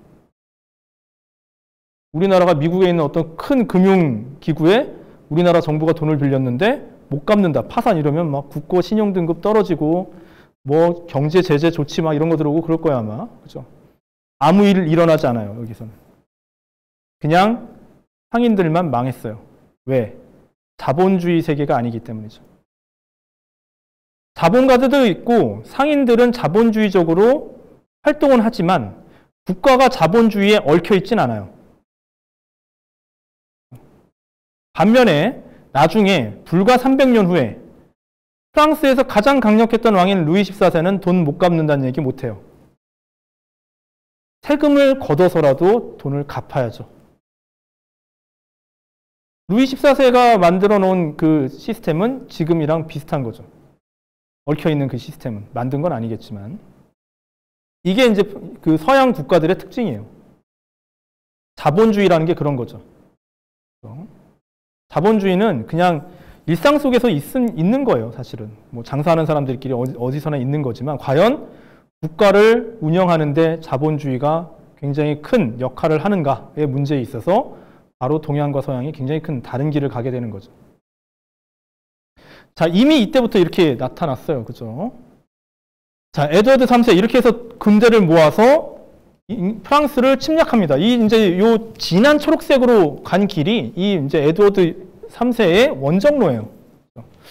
보시면 알겠지만 파리 근처까지만 갔다가 이 뿌아시라는 곳까지만 갔다가 그냥 냅다 올라갑니다. 사실은 에드워드 3세가 이때 프랑스를 침략한 이유는, 궁극적인 이유는 프랑스 왕이 되기 위해서가 아니었어요. 말로는 자기가 프랑스 왕 되겠다고 막 했는데 실제로는 프랑스 왕이 목적이 아니었어요. 프랑스 왕이 될 수가 없어요. 그리고 군대를 이끌고 와서 파리를 점령할 수도 없어요. 너무 소규모이기 때문에. 파리를 막 공격해서 잠깐 점령해도 유지를 못하는 거죠. 토요토미 히데요시랑 달라요. 그죠? 토요토미 히데요시는 아예 그냥 조선을 숙대받아 만들었는데 이건 다른 거죠. 그죠? 뭐냐면 무능 필립 6세가 왕으로서 전쟁도 못하는 무능한 모질한 놈이라는 걸 보여주기 위해서 에드워드 3세가 신의 심판이다라고 하면서 이제 다 휘젓고 다닌 거예요. 이게 에드워드 3세의 원정의 목적이에요. 그래서 프랑스를 분열시키는 거. 그죠? 자, 어쨌든 에드워드 3세는 막 여기 노르망디 생바스틀라 우그라는 곳에 도착해서 깡 지나서 푸아시에서 여기까지 엄청나게 노략질하고 방어하고 약탈하고 그러면서 돌아다닙니다. 이때 이제 프랑스 사람들 놀라는 거죠.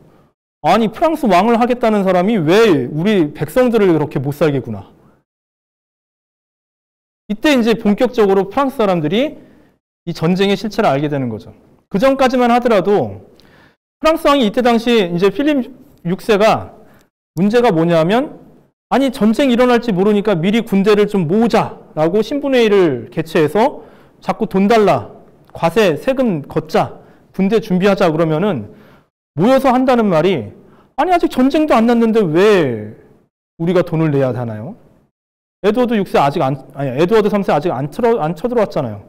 전쟁 나면 그때 돈 내면 되지. 이거예요. 그러니까 왕을 중심으로 한 국가가 거두는 세금이라는 것은 비상시에만 내는 거예요. 국가 전쟁을 위해서. 늘 내는 게 아니었어요. 그러니까 필립 6세는 준비해야 되니까 그렇지라고 얘기를 해도 불신하죠. 필립 6세를 불신합니다. 그런 와중에 결국에는 저렇게 쳐들어왔고 부랴부랴 군대를 소집합니다. 그리고 부랴부랴 그 신분회의 개최해서 돈 걷고 군대를 소집하고 굉장히 빨리 한 거죠. 그나마. 그리고 이제 푸아시에서 거쳐서 파리에 이제 근처까지 갔다가, 자, 필립 6세가 군대 모았다더라 그 얘기 들으니까 냅다 위로 올라간 거예요. 야, 프랑스가 군대 모았으면 어마어마하겠지라는 생각이 있었던 거죠. 자기네들은 워낙 소규모니까. 올라갑니다. 그래서 막 도망가고 있는데 필립 6세는 완전히 열받아 있는 상황이에요. 이제 지금까지 신분회의에서 동의를 안 해줘서 내가 이 군대를 못 모았는데 이제 신분회의하고 군대 모았고 빠방하고 내가 당장에 에드워드 3세 밟아버리겠어 하면서 막 추격을 해서 올라갑니다. 자, 그래서 크래시라는 곳에서 만나게 돼요. 저 노란 별 크래시라는 곳에서 만나게 돼요. 이게 1346년인 거죠. 여기에서 프랑스군이 말도 안 되게 져요.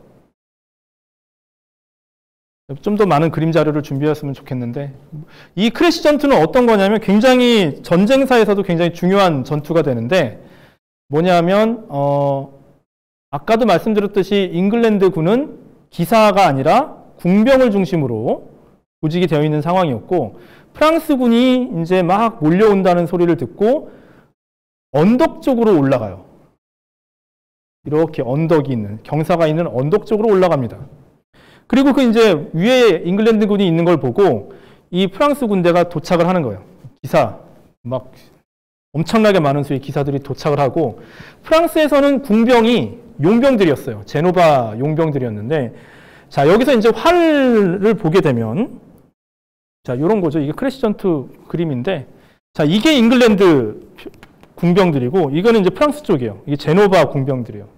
그러니까 잉글랜드는 장궁이에요. 롱보우라고 하는 장궁이고, 여기는 이제 이때 많이 쓰던 석궁이죠. 그죠? 물론 이게 보통의 활이라면 석궁이 더 좋아요. 조작도 기계적이고 쉽고 정확도도 높고 이런데, 이 제노바 궁병보다 이 잉글랜드 궁병은 또 나름대로 스코틀랜드랑 웨일즈에서 다 백전노장하던 그 궁병들인 거예요. 굉장히 빨리빨리 쏘고, 특히나 이 활, 롱보우라고 하는 것은 위력이 어마어마하게 세요.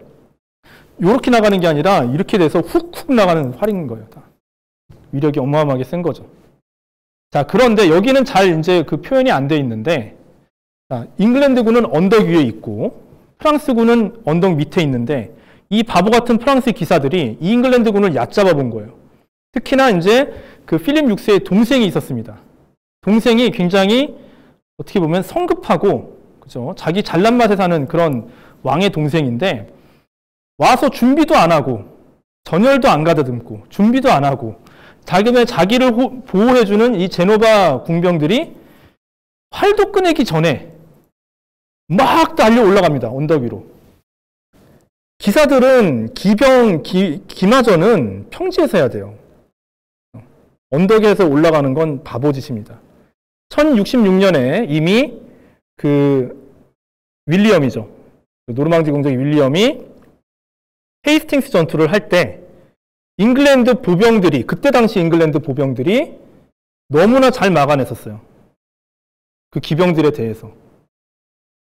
그래서 평지로 내려와서 도망가는 척 하다가 평지에서 돌려서 그 헤이스팅스 전투에서 그 스티븐이죠. 원래 잉글랜드 왕을 격파했던 거죠. 이건 모르는 거예요. 그죠? 뭐 옛날 얘기니까, 280년 지난 얘기니까 모르는 겁니다. 딱 280년이에요. 1346년, 1066년. 그죠? 바로 그 이후에 이제 여기에서는, 기병대가 다 몰살당하게 되는 거죠. 1066년에는 보병에 대해서 기병이 우위에 있다는 걸 보여준 헤이스팅스 전투가 있었는데, 이 크래시 전투는 그 기병이라는 것이 새로운 발사체 무기 앞에서 굉장히 무용지물이 되는 그런 모습을 보여줬어요. 특히나 여기 나오진 않지만 이 크래시 전투는 서양 전쟁에서 굉장히 중요한, 전쟁사에서 굉장히 중요한 역할을 하게 되는 게, 이때 처음 유럽의 대포가 등장을 해요. 물론 정확도 굉장히 떨어집니다. 이슬람 쪽에서 들어온 거죠, 다. 그죠? 중국, 이슬람 이렇게 해서 들어온 건데 정확도는 떨어져요. 맞지도 않아요, 잘. 근데 문제는 뭐냐면 놀래요, 말들이. 그 소리에. 그래서 막 언덕을 질주하는 그 기사들이 그 말 히잉거리면서 이제 다 떨어지고 화살에 맞고, 그 다음에 활 위력이 좋으니까 갑옷을 뚫는 거예요. 그리고 이제 그 기사들 입장에서 봤을 때는 치욕이에요. 왜? 기사 대 기사, 귀족 대 귀족으로 싸워야 되는 건데, 자기보다 신분이 군병들은 대부분 이제 평민들이기 때문에 신분이 낮은 애들한테 죽는 거예요.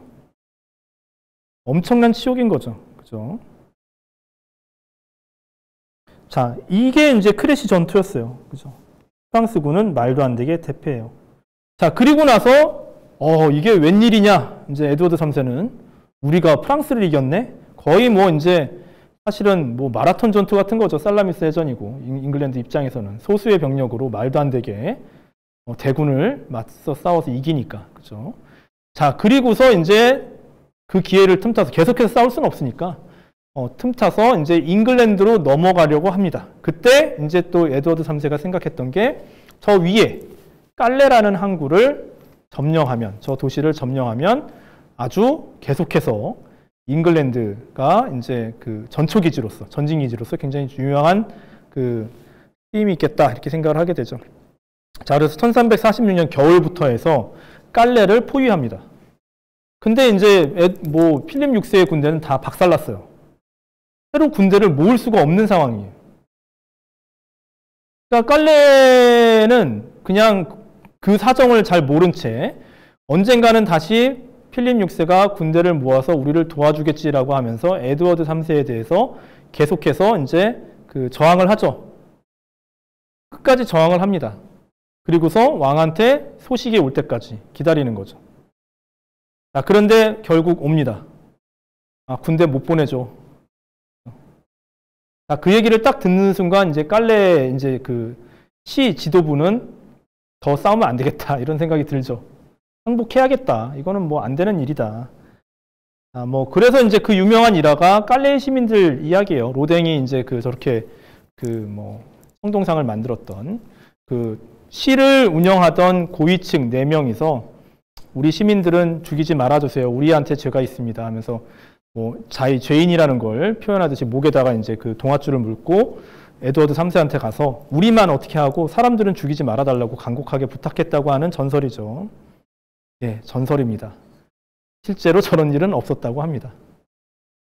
나중에 이제 만들어진 이야기고, 뭐 에드워드 3세도 뭐 깔레를 뭐 약탈하고 방어하고 이런 게 원래는 유럽에서는 그게 이제 뭐 승자의 어떤 권리인데 뭐 그러지는 않았고, 결국 깔레 시를 잉글랜드의 전진 기지로 만들고, 그 다음에 1347년에 1, 2월에 이제 잉글랜드로 다시 돌아가게 됩니다. 그래서 일단은 첫 번째 국면에서 첫 번째 이 전투, 이 상황들은 일단 마무리가 돼요. 사실은 이제 오늘 첫 번째 국면을 다 해야 될 수도 있는데, 사실은 1350년에서 60년대까지의 일은 다음 시간에 이제 미뤄두기로 하고, 1347년에 이제 기가 막힌 일이 갑자기 벌어지게 되는 거죠. 이거는 뭐 잉글랜드도 아니고 프랑스도 아니고 남쪽에서 갑자기 뭔가 역병이 오기 시작합니다. 같은 해요. 1347년. 흑사병이죠. 1347년에. 그죠? 자, 일단 뭐 지도를 좀 보면 뭐 두 가지 종류의 지도가 있는데, 1346년 여기서 이렇게 나오죠. 46년에 이렇게 연두색이고, 47년부터 시작을 해서 50년까지 유럽을 휩쓸고 가는 거예요. 실제로 이 기간 동안에 잉글랜드랑 프랑스는 전쟁 못 합니다. 난리가 나는 거죠. 사람들 다 죽어 나가는데. 이게 100년 전쟁 중간의 에피소드예요. 사실은 흑사병만 갖고 얘기를 해도. 그죠? 자, 이 흑사병이 어떤 건지 좀 보도록 할게요. 1347년에서 50년까지. 자, 흑사병 어디서 시작했느냐? 중국에서 시작했냐? 맨 처음에 이제 전통적으로는 이제 중국에서 시작했다 이렇게 얘기를 했었는데, 요즘에서는 뭐 중국이 아닐 수도 있다, 중앙아시아일 수도 있다, 이렇게 이제 얘기를 합니다. 어쨌든 간 아시아 쪽에서는 어떻게 해서 전파되는지 모르겠는데, 그 서유럽에 직접적인 영향을 미친 사건으로는 몽골군 얘기가 나와요. 몽골군. 그 주치울루스죠. 킵차크 칸국입니다.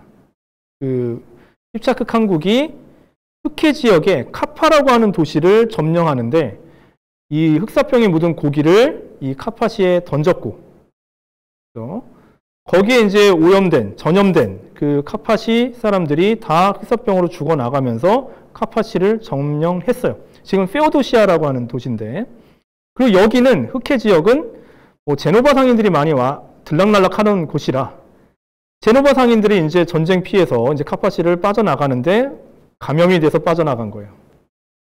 자, 그러면서 제노바 상인들이 제노바랑 프랑스 이쪽 들리면서 뭐 시칠리아나 이런 데 다 들리면서 다 전파가 되는 거죠. 자, 그러면서 이탈리아부터 해서 전 유럽에 전파가 됐고, 뭐 이제 마르세유, 파리, 런던, 스웨덴. 그죠? 47년 겨울에 마르세유였는데 48년 여름에 파리까지 가요. 바로 그 다음에 이제 런던까지 가게 되고. 그죠? 자, 사망률은 지역마다 다릅니다. 어떤 데는 사람이 좀 굉장히 뜨문뜨문 있는 곳은 밀도가 낮은 곳이죠. 35%만 사망한 경우도 있었다고 해요. 흑사병으로. 근데 같은 독일 도시인데 함부르크는 76%가 사망했대요. 그러니까 이제 완전히 케이스 바이 케이스예요. 여기도 다. 특히나 이제 14세기 들어와서 그 영양실조가 굉장히 많이 있었어요. 흉작도 자주 일어나게 되고, 그 다음에 곡물 생산량과 인구수가 잘 맞아떨어지질 않았어요. 오히려 그러니까 13세기 사람들보다 14세기 사람들이 그 영양 섭취가 더 떨어졌어요. 그런 상황에서 이제 몸이 안 좋으니까 흑사병에도 더 잘 걸리게 되는 거죠. 그래서 사망자는 속출하게 되고, 농촌은 사람들이 다 띄엄띄엄 있는데 도시는 밀집해 있기 때문에 도시에서 더 감염이 심각하고 더 많이 죽는 거죠. 그냥 감염의 수준이 아니라 죽는 거죠. 자, 평균적으로 전 유럽 인구의 절반이 감소됐다고 얘기를 합니다. 보통 여러분들이 그냥 역사책을 읽을 때 40%가 죽었다 이렇게 하면 40%가 죽었구나, 정답 40% 사망 이렇게 생각하지 마세요. 어마어마한 숫자라는 거 한번 생각해 보세요. 뭐 진짜 많이 얘기를 하는 건 50%까지도 얘기를 하는데, 4명 가족이면 2명이 죽었다는 거예요. 집집마다 곡소리가 나는 거예요. 끔찍한 상황이에요. 지금 특히나 지금 우리 코로나 사태 인라는 걸 우리가 좀 더 잘 이제 대입을 해볼 수 있을 것 같은데, 집집마다 코로나로 2명씩 죽었다. 아, 끔찍한 일이죠. 그죠? 이게 이때 일어난 일들이에요. 물론 이거보다 더 심각한 게 나중에 이제 아메리카에 천연두 돌아갔고 90% 인디오들 90%가 죽는 게 더 이제 끔찍한 일이긴 한데, 이것도 장난 아닌 거죠. 그죠? 평균적으로 전 유럽 인구의 절반이 감소를 해요. 아까 프랑스 인구 2천만이라고 했는데 1,000만으로 떨어지는 거예요. 자, 그리고 그 인구가 회복되는 게 17세기예요. 프랑스 같은 경우 2천만으로 다시 돌아오는 게. 자, 그리고 이제 주기적으로 발작적으로 흑사병은 이제 유럽 사회에서 다시 한번 주기적으로 이제 일어나게 되는 거죠. 전쟁, 기근과 함께 지속적인 인구 감소의 요인이 됐다. 흑사병. 자, 흑사병은 아까도 얘기했다시피 중앙아시아냐, 여기 중국 원나라 쪽이냐, 이거 아직도 확실한 건 아닙니다. 그죠? 그리고 만약에 이제 중국에서부터 또는 중앙아시아에서 이제 발병을 했다면 앞에 보이는 실크로드죠. 그죠? 실크로드 또는 이제 동서교역로를 따라서 아마 이러한 이제 패스트균이 전염이 됐을 것이다. 이렇게 얘기를 합니다. 자, 이게 이제 아까 보여드렸던 감염 경로고. 자, 사람들이, 근데 문제는 뭐냐면 사람들이 이 흑사병이 도대체 뭔지 몰라요. 태어나서 생전 보도 듣도 못한 새로운 병인데 이게 뭐지? 라고 생각해요. 근데 알 수가 없어요. 의학으로도. 이때도 의학이 있습니다. 몽플리에 대학교, 파리 대학교 이런 데 의학부는 굉장히 유명했어요. 나름대로. 갈레노스라든가 히포크라테스, 아리스토텔레스 이런 사람들 의학서적 탐독하고 해부학도 있었어요. 이때 당시에. 막 이러고 있었는데도 알지 못합니다. 그죠? 자, 그러니까 뭐해요? 모르니까. 이상한 또 주술사 불러다가 푸닥거리 하죠. 저쪽에 가서 신부님한테 가서 성수 뿌려주세요. 그럽니다. 이 주술사와 저 신부님은 굉장히 위험한 상황에 처해 있는 거죠. 같이 걸리는 거예요. 그죠? 자, 요 두 그림이 이제 조금씩 다른데, 패스트균이 림프절로 들어가게 되면 부종이 생깁니다. 림프절 속에 들어가서 부종이 생기면서 이렇게 둥그런 멍울이 생기는데, 이걸 이제 림프절 패스트고, 피부로 들어가는 경우가 있어요. 피부로 들어가면은 타 들어가는 것처럼 시꺼먼 동전 모양의 검은 반점들을 만들어내요. 탄 것처럼. 그게 이제 폐혈성 패스트라고 얘기를 하죠. 자, 이렇게 해서 이제 여러 가지 증상을 보이면서 패스트가 전 유럽을 휩쓸었고, 사람들은 이유를 알 수가 없었고, 그죠? 자, 흑사병 사망자들 이제 매장하는 광경이죠. 이제 프랑스의 뚜르네라는 곳에 기록된 연대기에 나오는 그림인데, 질름 위지라는 사람이 이제 기록을 했어요. 이거 이 관을 갖다가 다 들고 있죠. 이거를 제가 작년인가 재작년인가, 그러니까 이탈리아에서 관 쌓여 있는 거 보고 저 그림이 생각났었어요, 저는. 저 그림을 뉴스로 보다니, 이런 생각을 했었습니다. 자, 흑사병의 여파. 굉장히 큰 사회적 혼란을 불러일으키죠. 원인을 알 수 없는 병이에요. 그때 당시 사람들 입장에서는. 신이 내린 벌이다. 그죠? 그리고 이 신이 왜 우리에게 벌을 내렸을까? 어쨌든 원인을 찾는 건데 사실은 찾는 게 아니라 만드는 거죠. 원인을. 그래야 이유를 설명을 해야 납득을 하고 받아들이는 거니까. 이야기라는 것은 누구예요? 철학자 리케르가 얘기를 했다시피 사람들에게 어떤 낯선 상황을 이해시키는 그런 역할을 하죠. 그죠? 원인이 뭐고 만들어냅니다. 이야기로. 그죠? 자, 두 가지예요. 원인, 흑사병의 원인. 내 탓이요. 두 번째는 너 때문이야. 가 되는 거죠. 내 탓이요. 가톨릭에서 맨날 얘기하는 메아 꿀빠죠. 내가 타락했기 때문에, 우리가 잘못했기 때문에 신들이 벌을 내렸어. 두 번째는 너 때문이야. 그죠? 우리랑 같이 할 수 없는 너희들이 우리랑 같이 하고 있기 때문에 신이 벌을 내린 거야. 아니면은 니네들이 우리 음해하려고 몰래 독을 탄 거지. 이 두 가지예요. 기본적인 태도가. 내 탓이오를 외치는 사람들이 채찍고행자로 등장을 하는 거죠. 앞에 보이는 메아 꿀빠 이제 이런 걸 외치면서. 뭐 색깔이 없으면은 또 공감을 덜 하니까. 뭐 이제 옛날 판화로 그린 이런 것들도 있고, 이거는 뭐 흑사병 때는 아닌데 17세기 그림 같은데 뭐 이렇게 채찍 고행하는 사람들이 있는 거죠. 등에 이제 채찍을 때리면서 고행을 하는 그런 사람들이 있죠. 근데 문제는 뭐 너무 이제 등에 피 흘리고 막 행진하고 그러면서 사회적인 불안을 조장하게 됩니다, 이 사람들이. 그래서 뭐 교황청이든 아니면 시 당국이든 이런 데서 하지 마라 이제는. 니네들 뜻은 가상한데 좀 사회적으로 불안 요소가 되니까 하지 마라 하니까 또 이 사람들은 또 뭐 말을 잘 듣는 사람들이기 때문에 뭐 1352년 이후로는 이런 채찍고행은 뭐 더 이상 이렇게 과격하게 이루어지지는 않았다고 얘기를 합니다. 자, 근데 문제는 이제 다른 거죠. 유대인 박해예요. 너 때문이야. 13세기까지 내내 하여간 그 유대인들과의 어떤 그 뭐라고 해야 되나 이질감 이런 것들은 계속해서 표현이 되었습니다. 사실 원래부터 유럽이 유대인들에 대해서 적대적이었던 건 아니에요. 뭐 카롤루스 왕조 때에는 뭐 유대인들 별 문제 없이 잘 활동하고 있었고, 문제가 되는 게 12세기부터예요. 12세기는 어떤 시대냐면 유럽 사람들이, 서유럽 사람들이 갑자기 다들 신실한 기독교 신자가 되기 시작했던 때예요. 그 전까지는 무늬만 신자예요.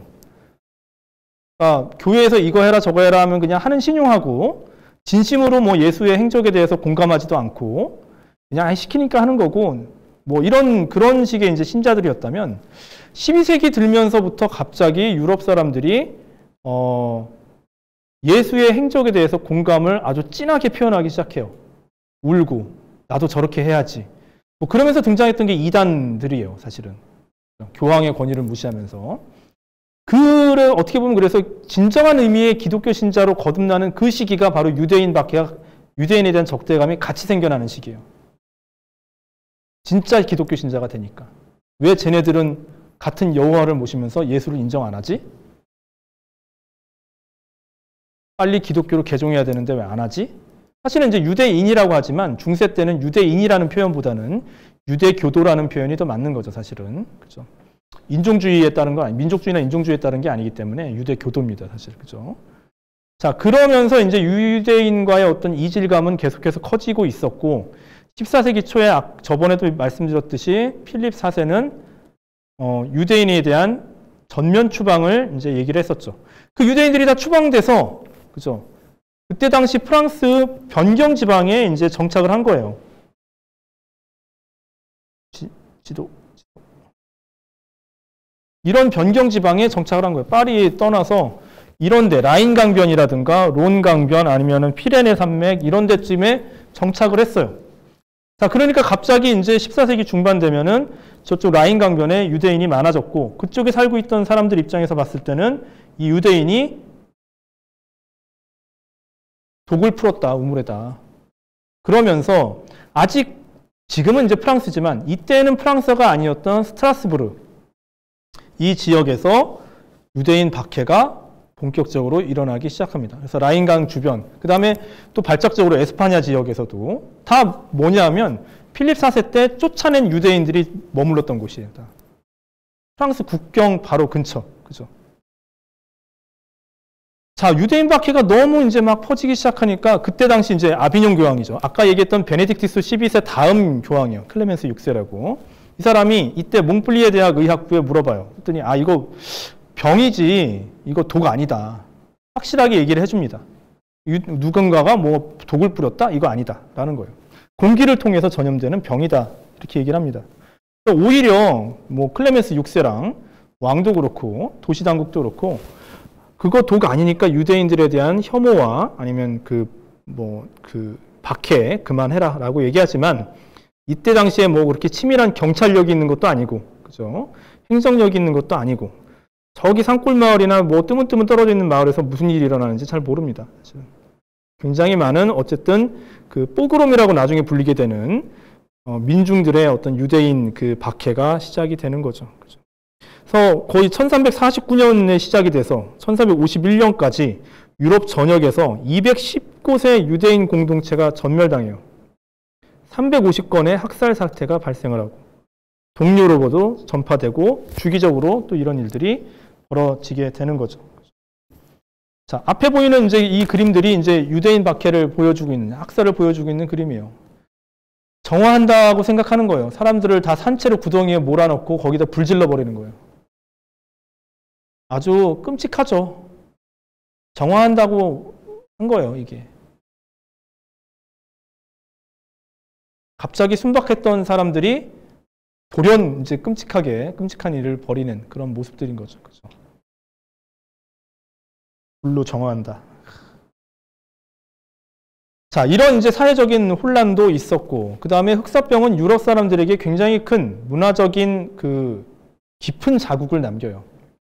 죽음에 대한 어떤 여러 가지 그 테마들을 남기게 되고, 이게 이제 문화적으로 이제 표현이 되는데, 자, 굉장히 많은 이미지에서 이제 죽음을 표현하는 그런 이제 그 테마들이 등장을 하는 거죠. 그죠? 사실은 그런데 죽음에 대해서 이렇게 좀 첨예하게 좀 뭐 이렇게 생각하기 시작한 건 흑사병 이전부터 있었다고 봐야 될 것 같아요.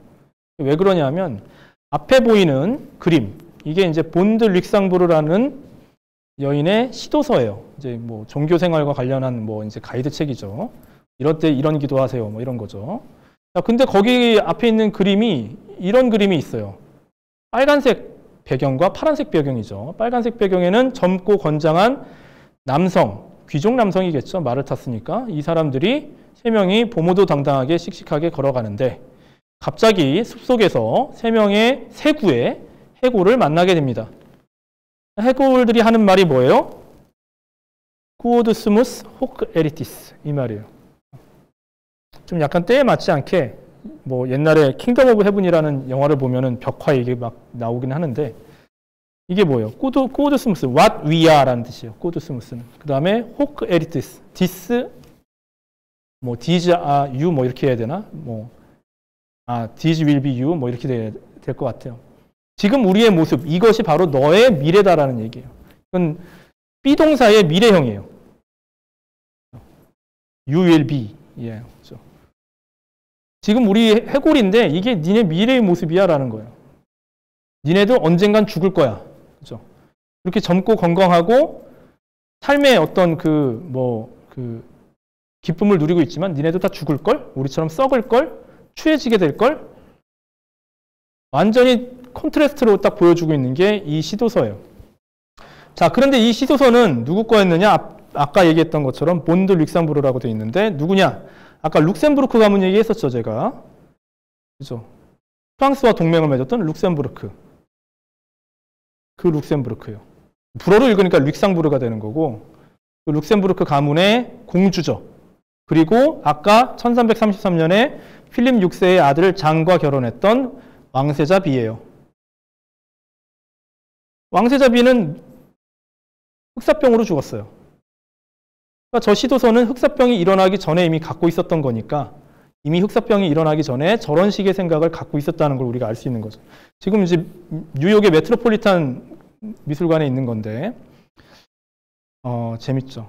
정말 그리고 본드 릭상부르는 뭐 제가 개인적으로 알 수는 없지만 정말 불쌍한 사람이에요. 그죠? 결혼하고 그죠? 1333년에 결혼해서 1449년에 죽을 때까지 아기만 10명 낳고 죽었어요. 왕비도 못 되고. 아기들이 다 산 것도 아니에요. 뭐 중세 때 보면은 위생 상태는 뭐 농민이나 왕이나 똑같아요. 예방 접종하는 것도 없기 때문에. 그래서 뭐 영아 사망률도 굉장히 높았고, 그죠? 참 공주나 왕비로 사는 게 좋은 것만은 아닙니다. 아기를 낳는 게 의무예요, 그죠? 자, 삶의 이면에 감추어진 죽음과 분열, 해체의 모습들, 뭐 이런 것들, 뭐 흑사병 이전에 등장했지만 흑사병 이후에 이런 이미지, 이런 생각들은 점점 더 증가해 나가기 시작하고 나중에 이제 17, 18세기까지 바니타스라고 하는 어떤 예술의 테마로 이제 자리를 잡게 됩니다. 자, 그 다음에 인간과 사회와 관련해서 이 흑사병의 여파를 좀 보게 되면 이제 두 가지로 얘기를 할 수 있을 것 같아요. 나의 죽음, 모두의 죽음. 나의 죽음은 누구도 나의 죽음을 대신할 수 없다는 거예요. 내가 죽을 때는 그냥 나의 죽음이지 누가 대신 죽어줄 수 없다는 거예요. 그리고 그 죽음은 흑사병처럼 갑자기 다가와요. 죽음 앞에선 인간이 되는 거죠.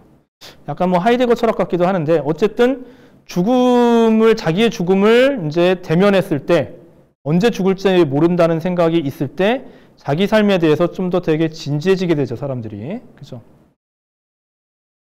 자, 그 다음에 그러기 때문에 하루하루 내가 어떻게 사는 것, 다 기독교니까 또 구원에 대한 열명도 굉장히 커져갑니다. 이런 분위기에서 나중에 종교개혁이 일어나게 되는 거예요. 구원을 향한 개인적인 신앙심도 굉장히 강화되고, 그런데 성직자들은 다 하는 거 보니까 나보다도 못한 것 같고 그냥 나 혼자 성경이나 읽으면서 열심히 기도하면서 구원을 모색하는 방법, 이걸 이제 찾아 나가기 시작하는 거죠. 자, 이런 그 과정이 이 당시에 이제 이 당시 이후에 이제 등장하기 시작하는 개인주의라든가 아니면 신앙심의 내면화, 이런 것과 이제 맞물리게 되는 거죠. 나만의 신앙심, 나의 죽음, 나의 구원. 그렇죠? 모두의 죽음. 이건 뭐냐면 죽는 건 나의 죽음은 나의 것인 건 맞는데 누구나가 다 그렇다는 거예요. 흑사병이 뭐 왕이라고 봐주는 것도 아니고 귀족이라고 봐주는 것도 아니고 성직자라고 해서 봐주는 것도 아니에요. 다 흑사병으로 죽어요. 그렇죠? 그 얘기는 뭐냐면 신분 고하를 막론하고 죽음 앞에서 인간은 다 평등하다는 생각이에요. 신 아래 모든 인간의 평등성을 강조하게 되는 거죠. 실제로 농민 봉기나 아니면 그 부르주아 봉기들 보게 되면 이런 생각들을 굉장히 강하게 가져요. 특히나 종교개혁 운동과 또 이게 맞물리게 되죠. 나중에 보겠지만 1381년에 그 잉글랜드 농민 봉기 때 존 볼이라고 하는 수도사가 블랙히스라는 곳에서 연설할 때 이러죠. 성경을 맨 처음 펼쳐봐라. 귀족이 따로 있고 일반 평민이 따로 있는지. 만약에 신이 그걸 창조했다면 성경에 써 있을 텐데 그런 말 없다. 즉 신분 구하 또는 신분 위계를 만든 거는 인간이 만들어 놓은 거지 신이 만든 게 아니니까 원래 신의 말씀대로 우리가 살아가려면 그 신분 체제 없어야 된다고 얘기를 해요. 그렇죠? 그리고 이런 생각과 맞물리는 거죠. 다 똑같은 사람이네. 다 똑같이 죽는 사람이네. 뭐 잘났다고 니네는 귀족이고 우리는 평민이냐? 이런 생각하고도 맞물리게 되는 거죠. 자, 이런 것들을 보여주는 게 이제 죽음의 무도라는 그 테마예요. 넝스 마카브르라고 하는데, 죽음이 죽음으로 상징이 되는 해골들이 막 땅에서 무덤을 헤치고 올라와서 와 신났다 우리 세상이 왔다라고 하면서 이제 춤추고 노는 거죠. 그죠? 춤추고 놀면서 이제 다 죽음으로 이끌고 가야지라고 하면서 사람들을 죽음으로 이끌고 가는 거예요. 근데 다 귀족이나 성직자나 이런 사람들이에요. 다 죽는다. 그죠?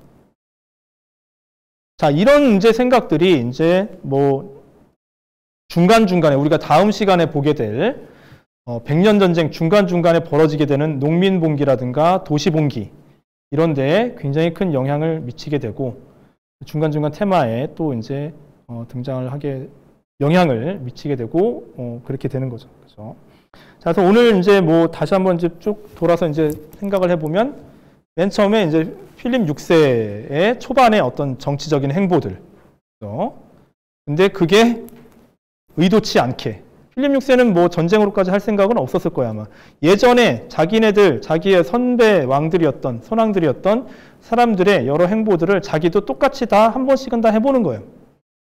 근데 그거를 너무 몰아서 했죠. 그죠? 그런 와중에 잉글랜드와 이제 그 전쟁을 벌이게 됐던 거죠. 자, 그런데 그 배경과 원인을 살펴봤고 초창기 백년 전쟁의 전개 과정을 1347년까지 봤고 또 이제 느닷없이 들이닥친 흑사병이라는 이 사건을 마지막으로 이제 마무리를 할게요.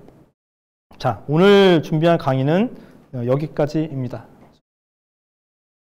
자, 혹시 그 질문이 있으시면 질문을 해주시기 바랍니다.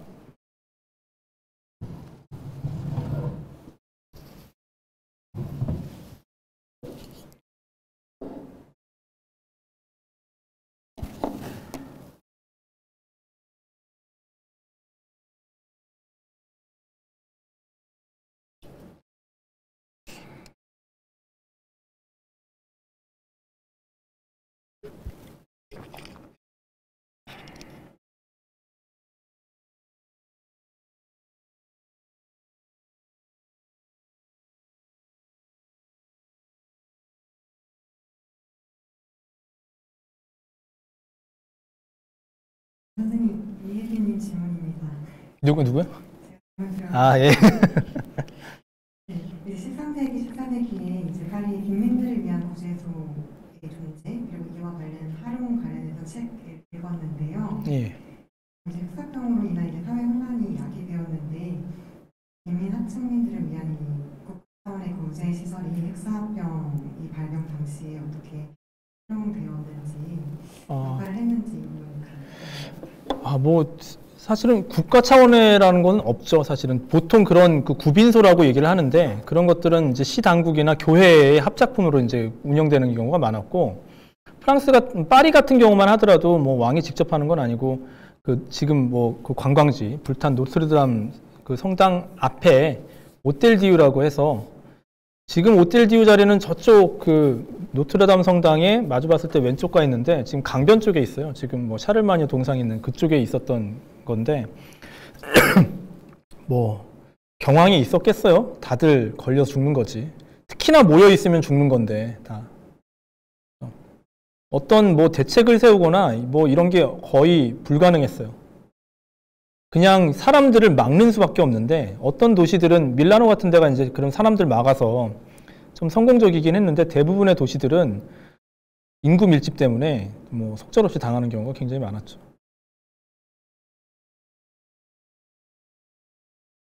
뭐 구호소라고 위생 상태가 좋은 건 아니기 때문에. 예. 네, 그리고 강찬느님 질문입니다.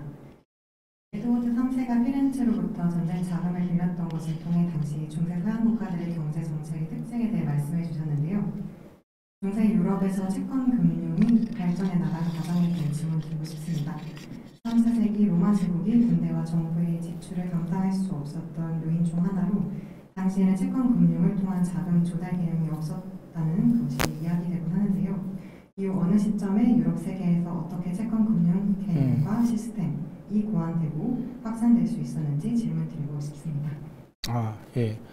로마가 정상이고 중세가 비정상이죠.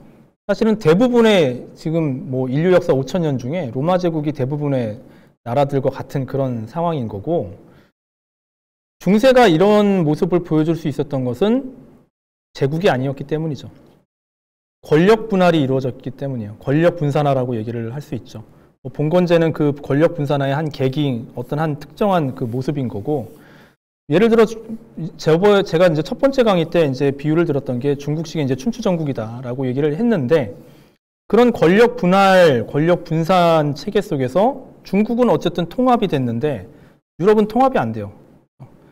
굵직한 모습으로 잘 통합은 되어 가지만 결국에는 유럽 전체를 통합하지는 못하고, 지금 우리가 유럽 국가라고 부르는 나라들 간의 어떤 끊임없는 그 생존 경쟁, 무한 경쟁 시스템으로 들어가게 되는데, 이때 이제 그 분산된 권력이 자리를 잡아 나가는 과정 중에 어떤 정치체는 아닌데, 그죠? 정치체는 아닌데 자율권과 자치권을 누리는 그런 세력들이 등장을 하게 되는 거죠. 도시는 원래는 이제 정치적 자율권이 없는 곳인데 자기네들 상권과 관련해서 자율권을 누리게 되고, 대학, 자율권과 자치권을 부여받죠.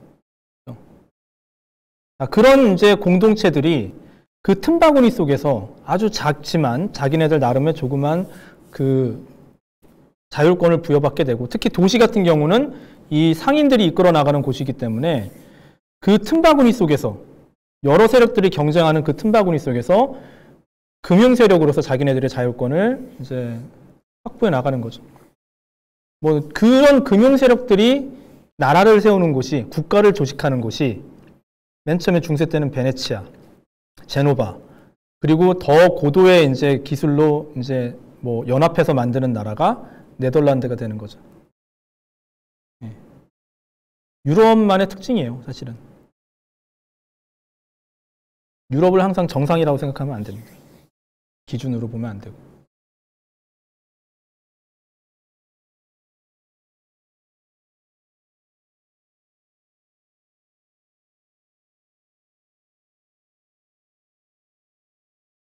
없어요.